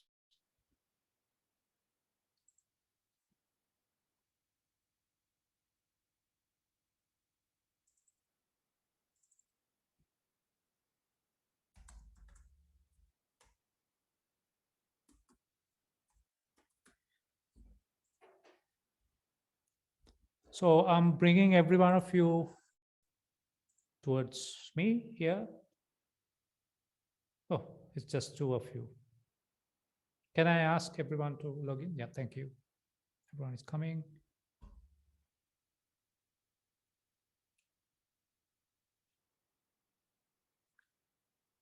So pick up a sticky note. Let me put these sticky notes as well until others join.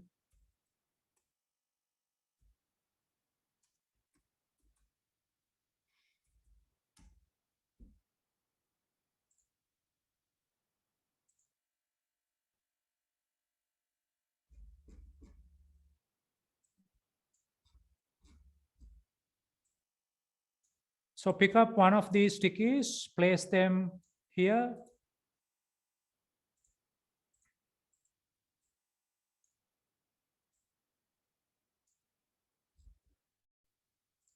I want every one of you to come up with 3 competencies that you want to focus on.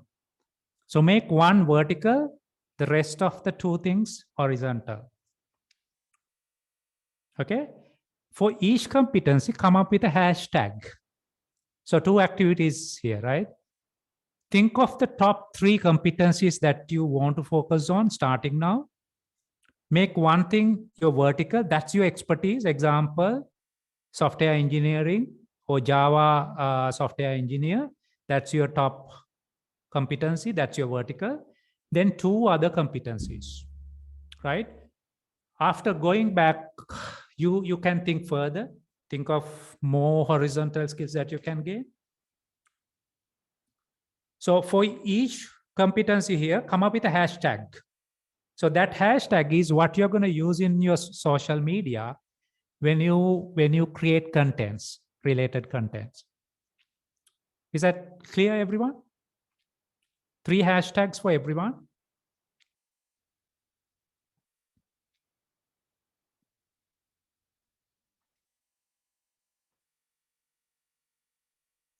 So let's spend maybe 3 to 5 minutes. So I'm going to time it. So I'm going to say 3 minutes. Yeah. So we'll have a discussion quickly. 3 minutes timer.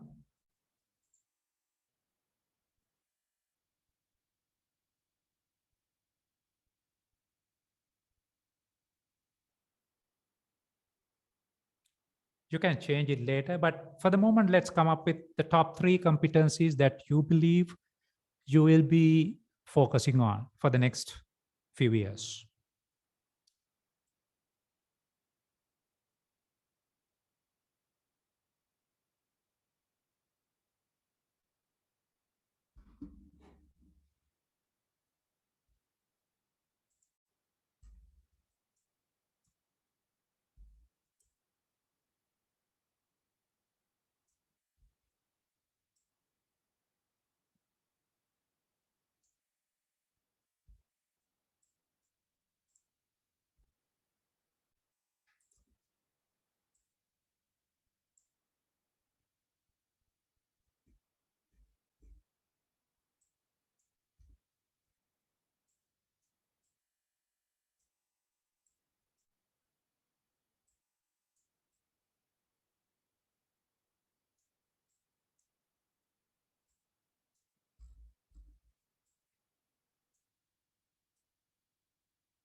Place them on the empty board, class activity.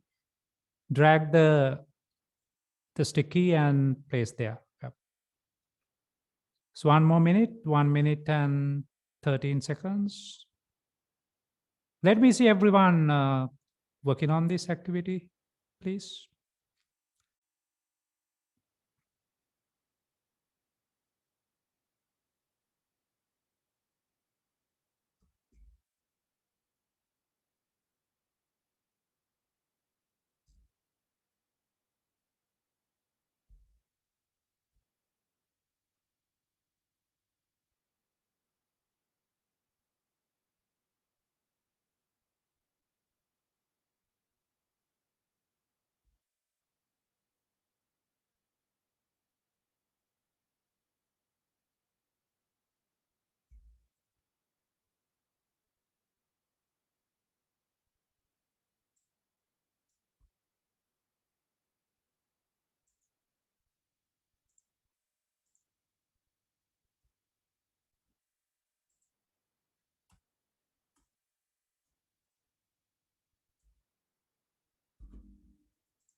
time up, team. So let's have a look at this. Any volunteers want to just run through your thing, your input here?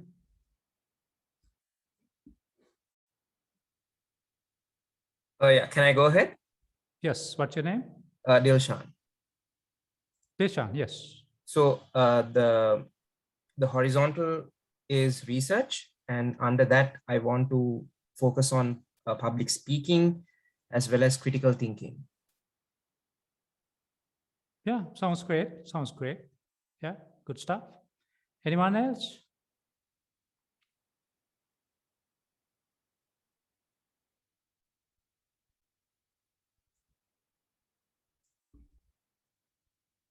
Who put down communication skills, public speaking, critical thinking?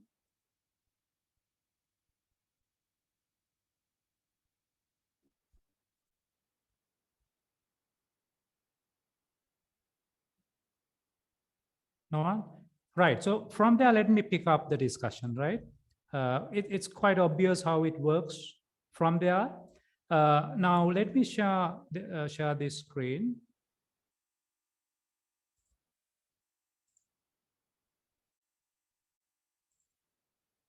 Can you confirm you see my screen again? Yep. Yes, Niroshan. Okay, perfect.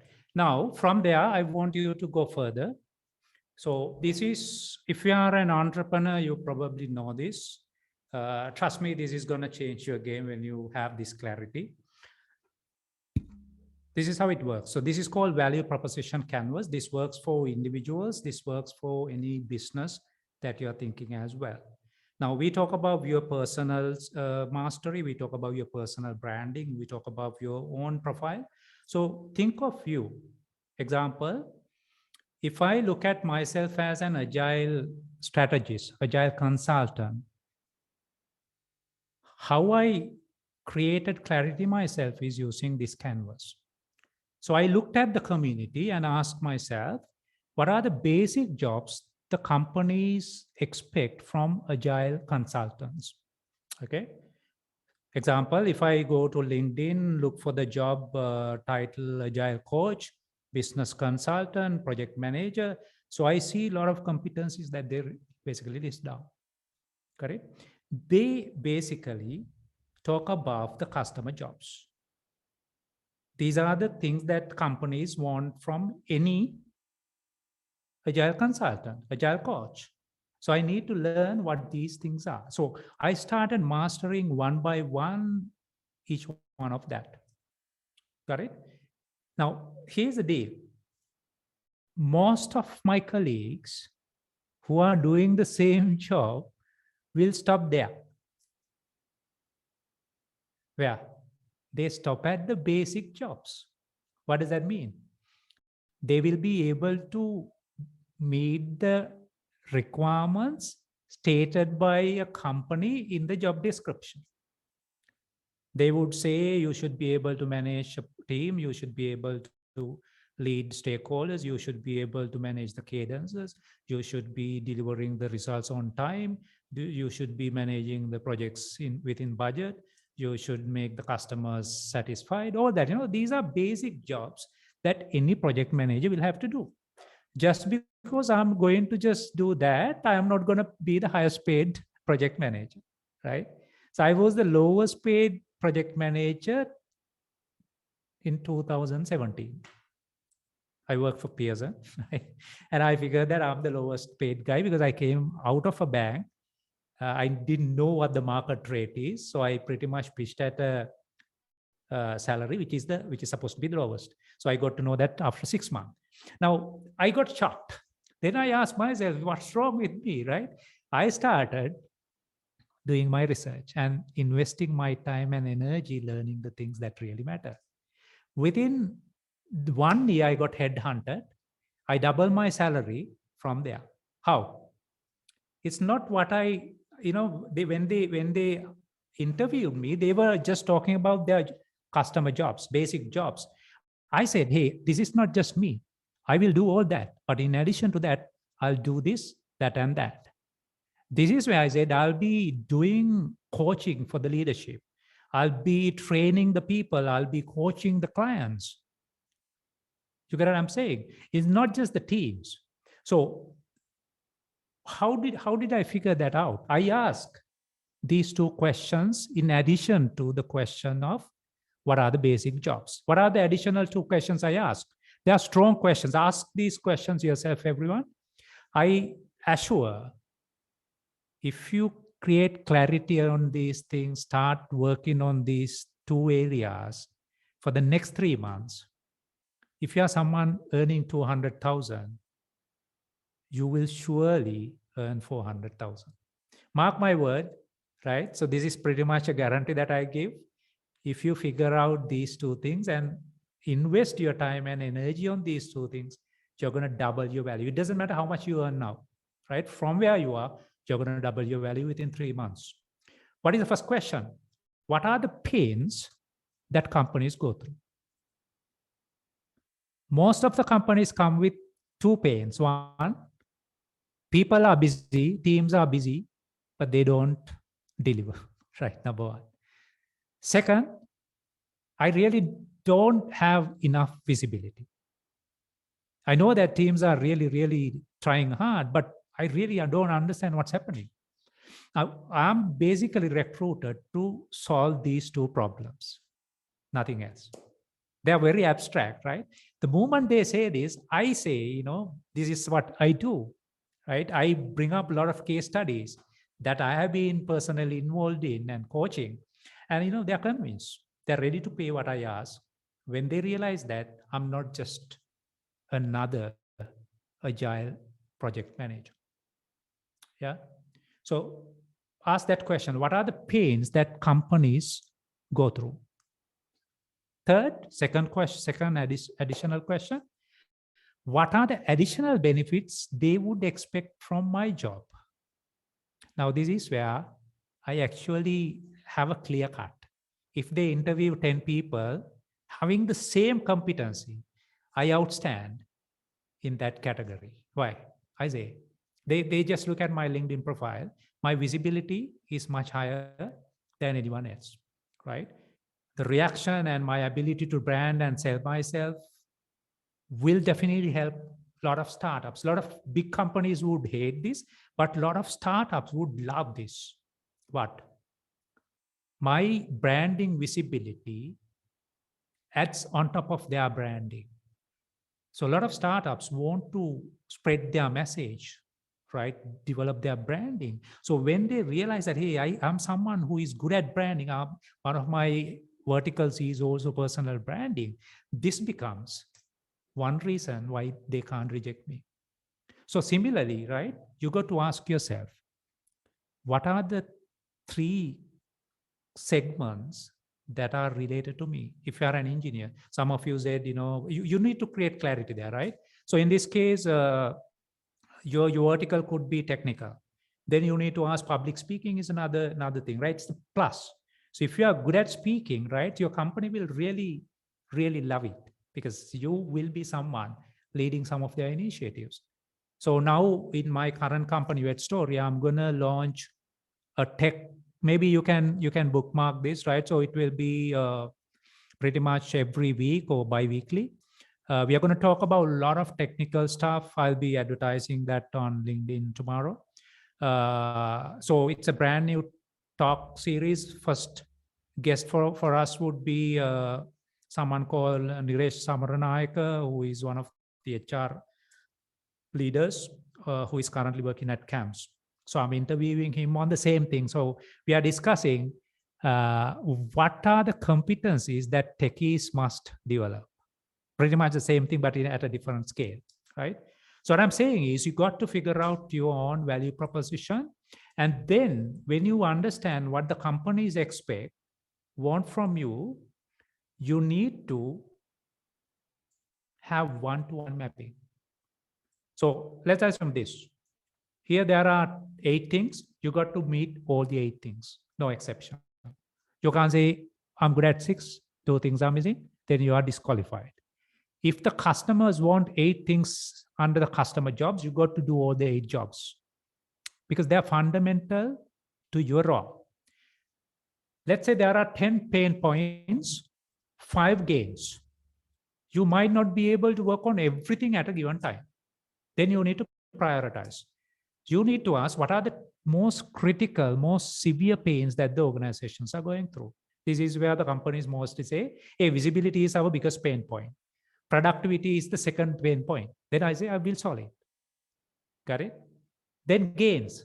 Branding is one thing that we are hugely investing on. Then I'll say, I will contribute on that. Okay. Another thing is training staff. I would say, don't want to hire anyone for project management, agile, even soft skills. I will train them. Even I did a soft skills training for our technical team recently. It would have cost about 200, 300,000 per batch, right? If they had to hire someone. So this is a gain, right? So when they hire me with more additional capabilities, competencies. So you need to ask yourself, what are the things that you prioritize and what do you offer?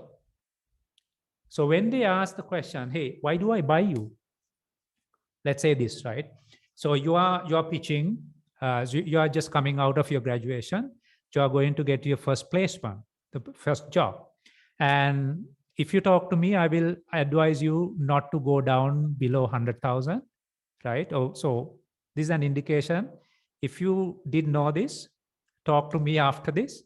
If you pitch below 100,000, something is terribly wrong, right?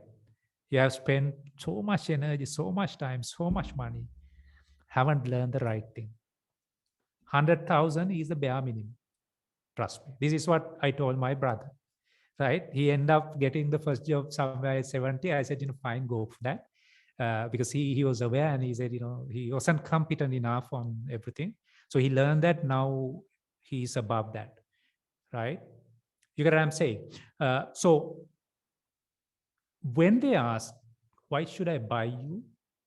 You probably should say, number 1, I'm great at this. Number 2, I'm great at this. Number 3, I have these horizontal skills. Buying me, employing me will definitely change your game. I'm going to help you. Don't think that I'm a fresher.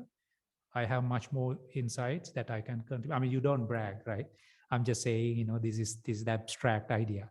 How you pitch, how you articulate your message is very different. But what essentially you are saying is this. Yeah, buy me and I'm going to do the magic. What's the magic? I'm good at this, good at this, good at that. Once you buy me, you are buying almost 3 people. Then they are able to pay three people's salary, right?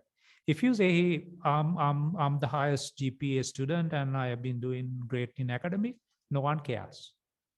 What matters is what competencies do you carry to that company outside. That's what you have to focus on. This is what you have to do. So this is your segment. This is about you. The box is about you, right? 3 areas. What are the basic capabilities that you have? That is, being an engineer, you are being a great engineer. You are able to solve engineering problems. You are troubleshooting, all that, right? That's part of your vertical. Then ask the question, pain point. What are the pain relievers for the pains that the companies go through? Third, gain creators. What are the gain creators for various other benefits that the companies are expecting? And if you do this, I think, I didn't want to go through, it's a comprehensive slide deck that I have, but I just wanted to create clarity around these areas so that this is your stepping stone. This is the first step that you need to take. Once you have clarity here, I'm sure, every one of you have much greater potential than me, have much greater potential than anyone else around you, because you have come a long way. You are the smartest group of people in this country, right? What I say is something critical. You don't do enough. And you have mythical belief system. You believe the things that don't work. You pretty much don't know what works as well. So you have to put out of yourself, everyone, right? So some of you know, right? I talk about this pretty much anytime I talk. I'm actually helping my daughter to build her branding at a much younger age. And she's nailing it.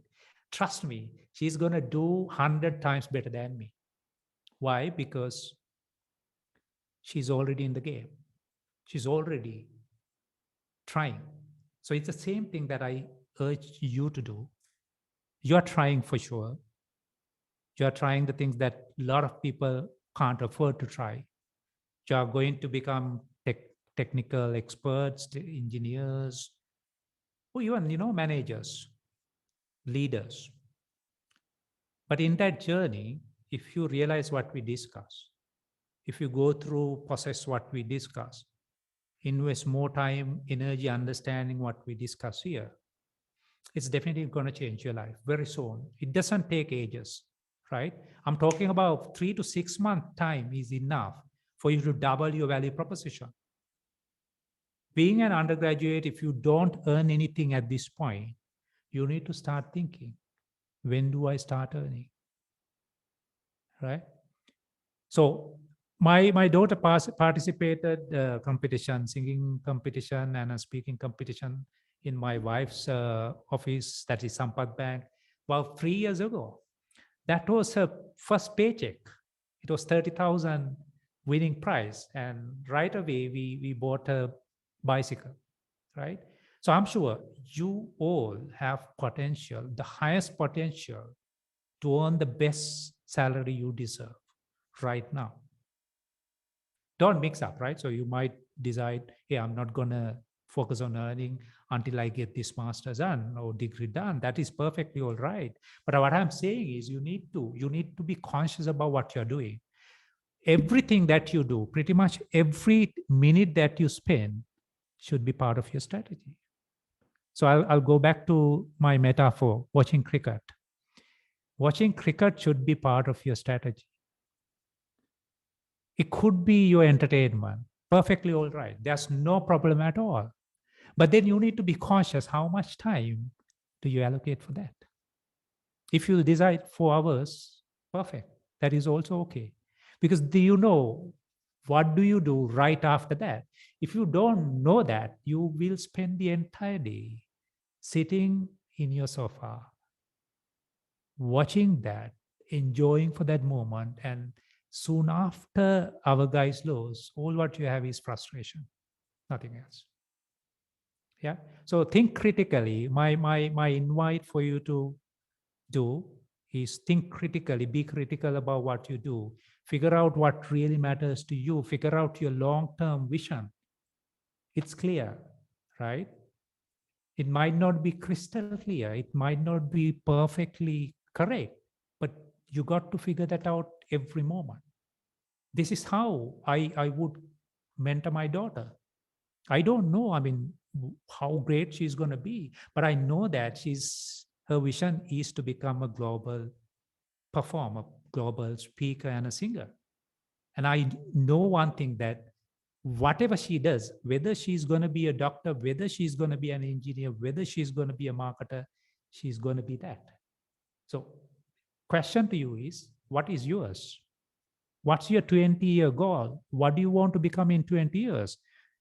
If you haven't thought of it, I urge every one of you to think that is your starting point of your greatness, building a great story in your life and becoming a great person. So I'll stop there. I have, without any consent, I have taken 19 minutes extra. Apologies for that.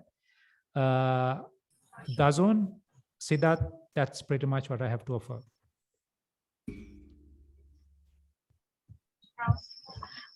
Thank you very much, sir, for your insightful talk.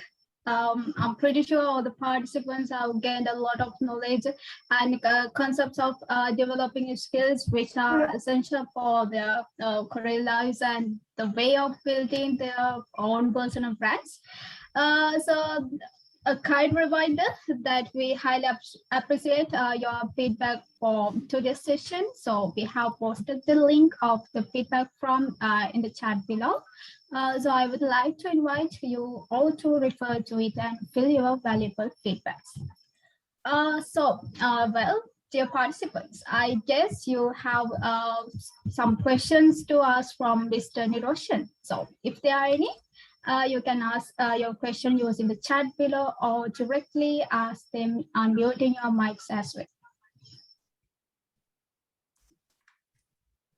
There are many. Also, in the meantime, let me announce a great offer.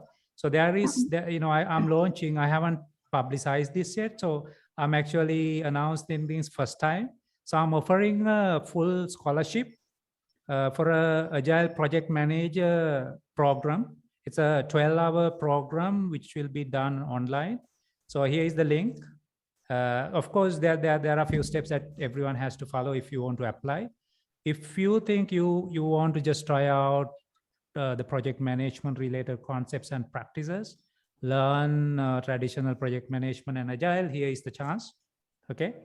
So you'll hear about this on social media soon, but I haven't publicized that yet. So announcing that link for everyone. Thank you very much, sir. So if anyone to go with them, so you can refer that link as well. So, is no there any question. questions? Mr. Niroshan, if you don't mind, yeah. I have a question. Yes. So my question is this. So something that I find really intriguing is like there are people who make a niche career or they become entrepreneurs. They identify certain skill sets and they put a title on it and they put a price tag on it, and that becomes their whole baby. So concepts like Agile marketing, Agile project management, Agile leadership, like these are out of the box careers in my opinion. So in Sri Lanka, what we usually know is engineer, doctor, lawyer. So there's like a job description in mind. Yeah. So when it comes to someone who is in a field where you use a lot of skills to make a career, or you use your skills to really add value, how exactly do you go about identifying where your skills, like, put a tag on your skill and make that a career? Like, how did you come about identifying this field that you're in? Okay, that's interesting. Are you Dilshan or someone else? I can't see the. Yeah, this is Dilshan, sir. Oh, Dilshan. Okay, fantastic. You've been a fantastic participant. Dilshan, great question. Now, it's not a straight line. Yeah. If you ask me where did I start, I thought lecturing is the best thing to be done, right? I did that for 10 years and it got kind of, I thought is not the best thing that I could do. Similarly, I went through, then I became a full-time software engineer. I became a lead. I became a manager, people manager. Then, finally came to the sweet spot. So it's definitely a journey, but you got to listen to your instinct, right? So this is the clarity that I did not have. Now, when I coach people, what I ask them to do is first be clear about your success formula. I ask you to think of, so these three things, right? Your belief system, your great desire, and then your circle. So if you get these things cleared up, pretty much the things will be clearer soon. Yeah. So then you start looking at your strategy. What do I want to become? Ask these 5 questions. Ask this question, not 5 questions. One question: what does really matter to me? It's a very abstract level question, Niroshan. So if you ask that question yourself, it will tell you things like, I need to be an entrepreneur. I need to be working with people. I need to have a wealthier life, luxurious life. I need to have spiritual growth. Things like that. I'm taking a very hypothetical scenario, right? So if you say these are the 4 things that matter to you, then you go and ask, what do I want to become in the next few years? So you have a 20-year BHAG. Then you are asking now, in order to become that person, because it's very abstract, right? Because this is what you feel that will make you fulfill. Got it? Then you ask, okay, what do I have to do in the next few years? Then you come up with a strategy for the next 3 to 5 years. From there, now you say, hey, I want to be a public speaker. I want to be a critical thinker. Now, that is not enough clarity. You need to go deeper. Now you need to ask, if so, if I want to be a critical thinker, if I want to be a public speaker, what do I do? Now you ask, right? Then you come up with a 1-year plan. 1-year plan will consist things that will contribute towards these areas. Now, this is how exactly it worked for me, Dilshan, and everyone else. So when I thought I want to be a public speaker, I said to myself, I want to be a keynote speaker. I joined Toastmasters. I pretty much nailed it. I wasn't the one winning the competitions, but I pretty much nailed that opportunity, going up to a level where I started interviewing the world champions. Got it? So my strategy was very different to the others. Others were trying to win the competitions, whereas I was trying to talk to the world champions and grab their insights. You get what I'm saying? Then I launched the podcast. I launched live streaming. I launched a meetup group. All that was part of my strategy. So that's not straight line. My ask is, invest your time figuring out that clear strategy yourself. Ask yourself, what really do I want to do in the next 5 years, 10 years, 15 years, 20 years time, right? Go deeper, narrow it down into 1-year plan. Then from there, it's easy for you to figure out what to do. So what I do is, Dilshan, I come up with 90-day execution plan. Every 90 days, 3 months time, I review my plan. Even within that 90 days, I review it, right? I decide these are the major milestones that I want to achieve. Does that answer your question? Yeah, very much so, sir, because I'm actually in the initial stage of trying to figure it out. So Yeah. this gives me a lot of clarity. So thank you very much. Yeah, reach out to me. I'm more than happy to offer you a few complimentary discussions as well. You and anyone else who wants to create further clarity, everyone. Thank you, sir. Thank you. Yeah. Thank you, sir. So, the audience, are there any questions? Looks like there's one question from Zafri. There, Mini, in the chat. I think he directly asked it. Oh, yeah. Sir. So I can go through it. He's asking how professional qualification and academic qualification classified in the industry. Yeah, it's a good question. Academic qualifications is just an entry qualification, right? For you to, I mean, I haven't spoken about my qualifications in one of my interviews. No one cares, right? They just look at the qualification at a very high level. They of course know that I'm having an MSc. That's it. No further questions, right? What they are concerned about, what I sell are professional qualifications. So if you want to grow, I think that one of the best strategies for you is to focus on the right professional qualification. Does that make sense? Yeah. So this is one of the strategies I would have for any younger people who wants to get into pretty much the same level as the consultants and engineers and experts. So if you can prove that you are having this, you are able to pass one of the professional exams, you are pretty much as good as someone who is experienced for many years. Yeah. So both are needed, but more importantly, the companies will look for professional qualifications.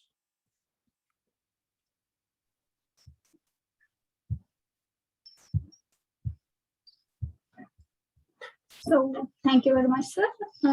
So have you any questions? Do you have any questions, Devmin?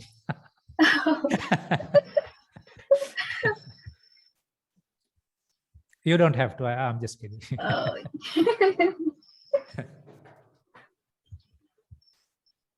Seems like there are no any other questions, so they can continue this session ahead. Hope everyone has got to clarify their questions and have a new perspective about the upcoming career paths. So, Mr. Niroshan, we had a wonderful session with you. So now we would like to thank you for your valuable time, knowledge contributed to the session. And so please accept our sincere gratitude with this token of appreciation. Yeah, appreciate it. Yeah, love to see that. Yeah, so it was indeed my pleasure to be with all of you. And I know that you will do fantastic in the coming years. And yeah, so if you need any support, any guidance, reach out to me. More than happy to work with you. Definitely, can we take a picture if possible? Not sure everyone Yeah. is ready for that. So we can get a photograph. So to make this session a memorable one, I would like to invite you all to pose for the photograph. And also I request all the participants to turn on your cameras, and we'll kindly request you to use the virtual background that we already provided you via email. So if anyone doesn't have it now, we have posted a downloadable link to get that in chat as well. And we can wait for a couple of minutes so everyone can be ready. So Chamod, it's over to you. Okay, Devmini, let's wait a few seconds for everyone to start the video. Okay. That's great to see everyone, by the way.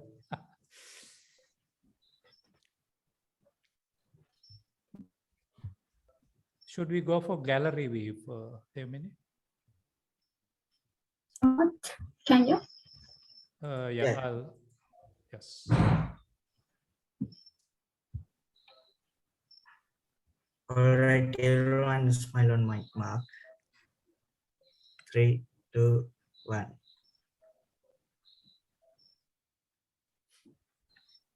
Thank you. Devmini, over to you. Okay, thank you, Chamod. So thank you participants for taking a photograph. So now I'm inviting Diniti Gimhara to deliver the word of thanks. It's over to you, Diniti. Thank you, Devmini. Good evening, everyone. It is such an honor for me to get the opportunity to thank you all on behalf of the IEEE Young Professionals Let's Talk Organizing Committee. I would like to express my gratitude to all participants of the event for their presence and contribution to make this event a great success. I extend my gratitude to our guest speaker, Mr. Niroshan Madampitige, for devoting time from his busy schedule to grace the event. Thank you for inspiring and encouraging us with your words. A special thank goes to the Executive Committee of IEEE YP Sri Lanka section for all the guidance that you have given to organize this event even amidst the pandemic. I must thank the organizing team, volunteers for working hard to make this event a great success. Thank you everyone once again for making it a success. Over to you, Devmini. Thank you very much, Diniti. So that brings us to the end of this wonderful session. I think we have nearly spent 2 hours discussing the topic of develop T-shaped skills, optimize your personal brand with Mr. Niroshan Madampitige. So I hope you found this webinar very insightful and make this an inspiration for your career lives. So before we wrap up this session, I would like to thank you all for your participation and the support you have provided to make this session a successful one. So thank you once again. Stay safe and good night. Thank you, everyone.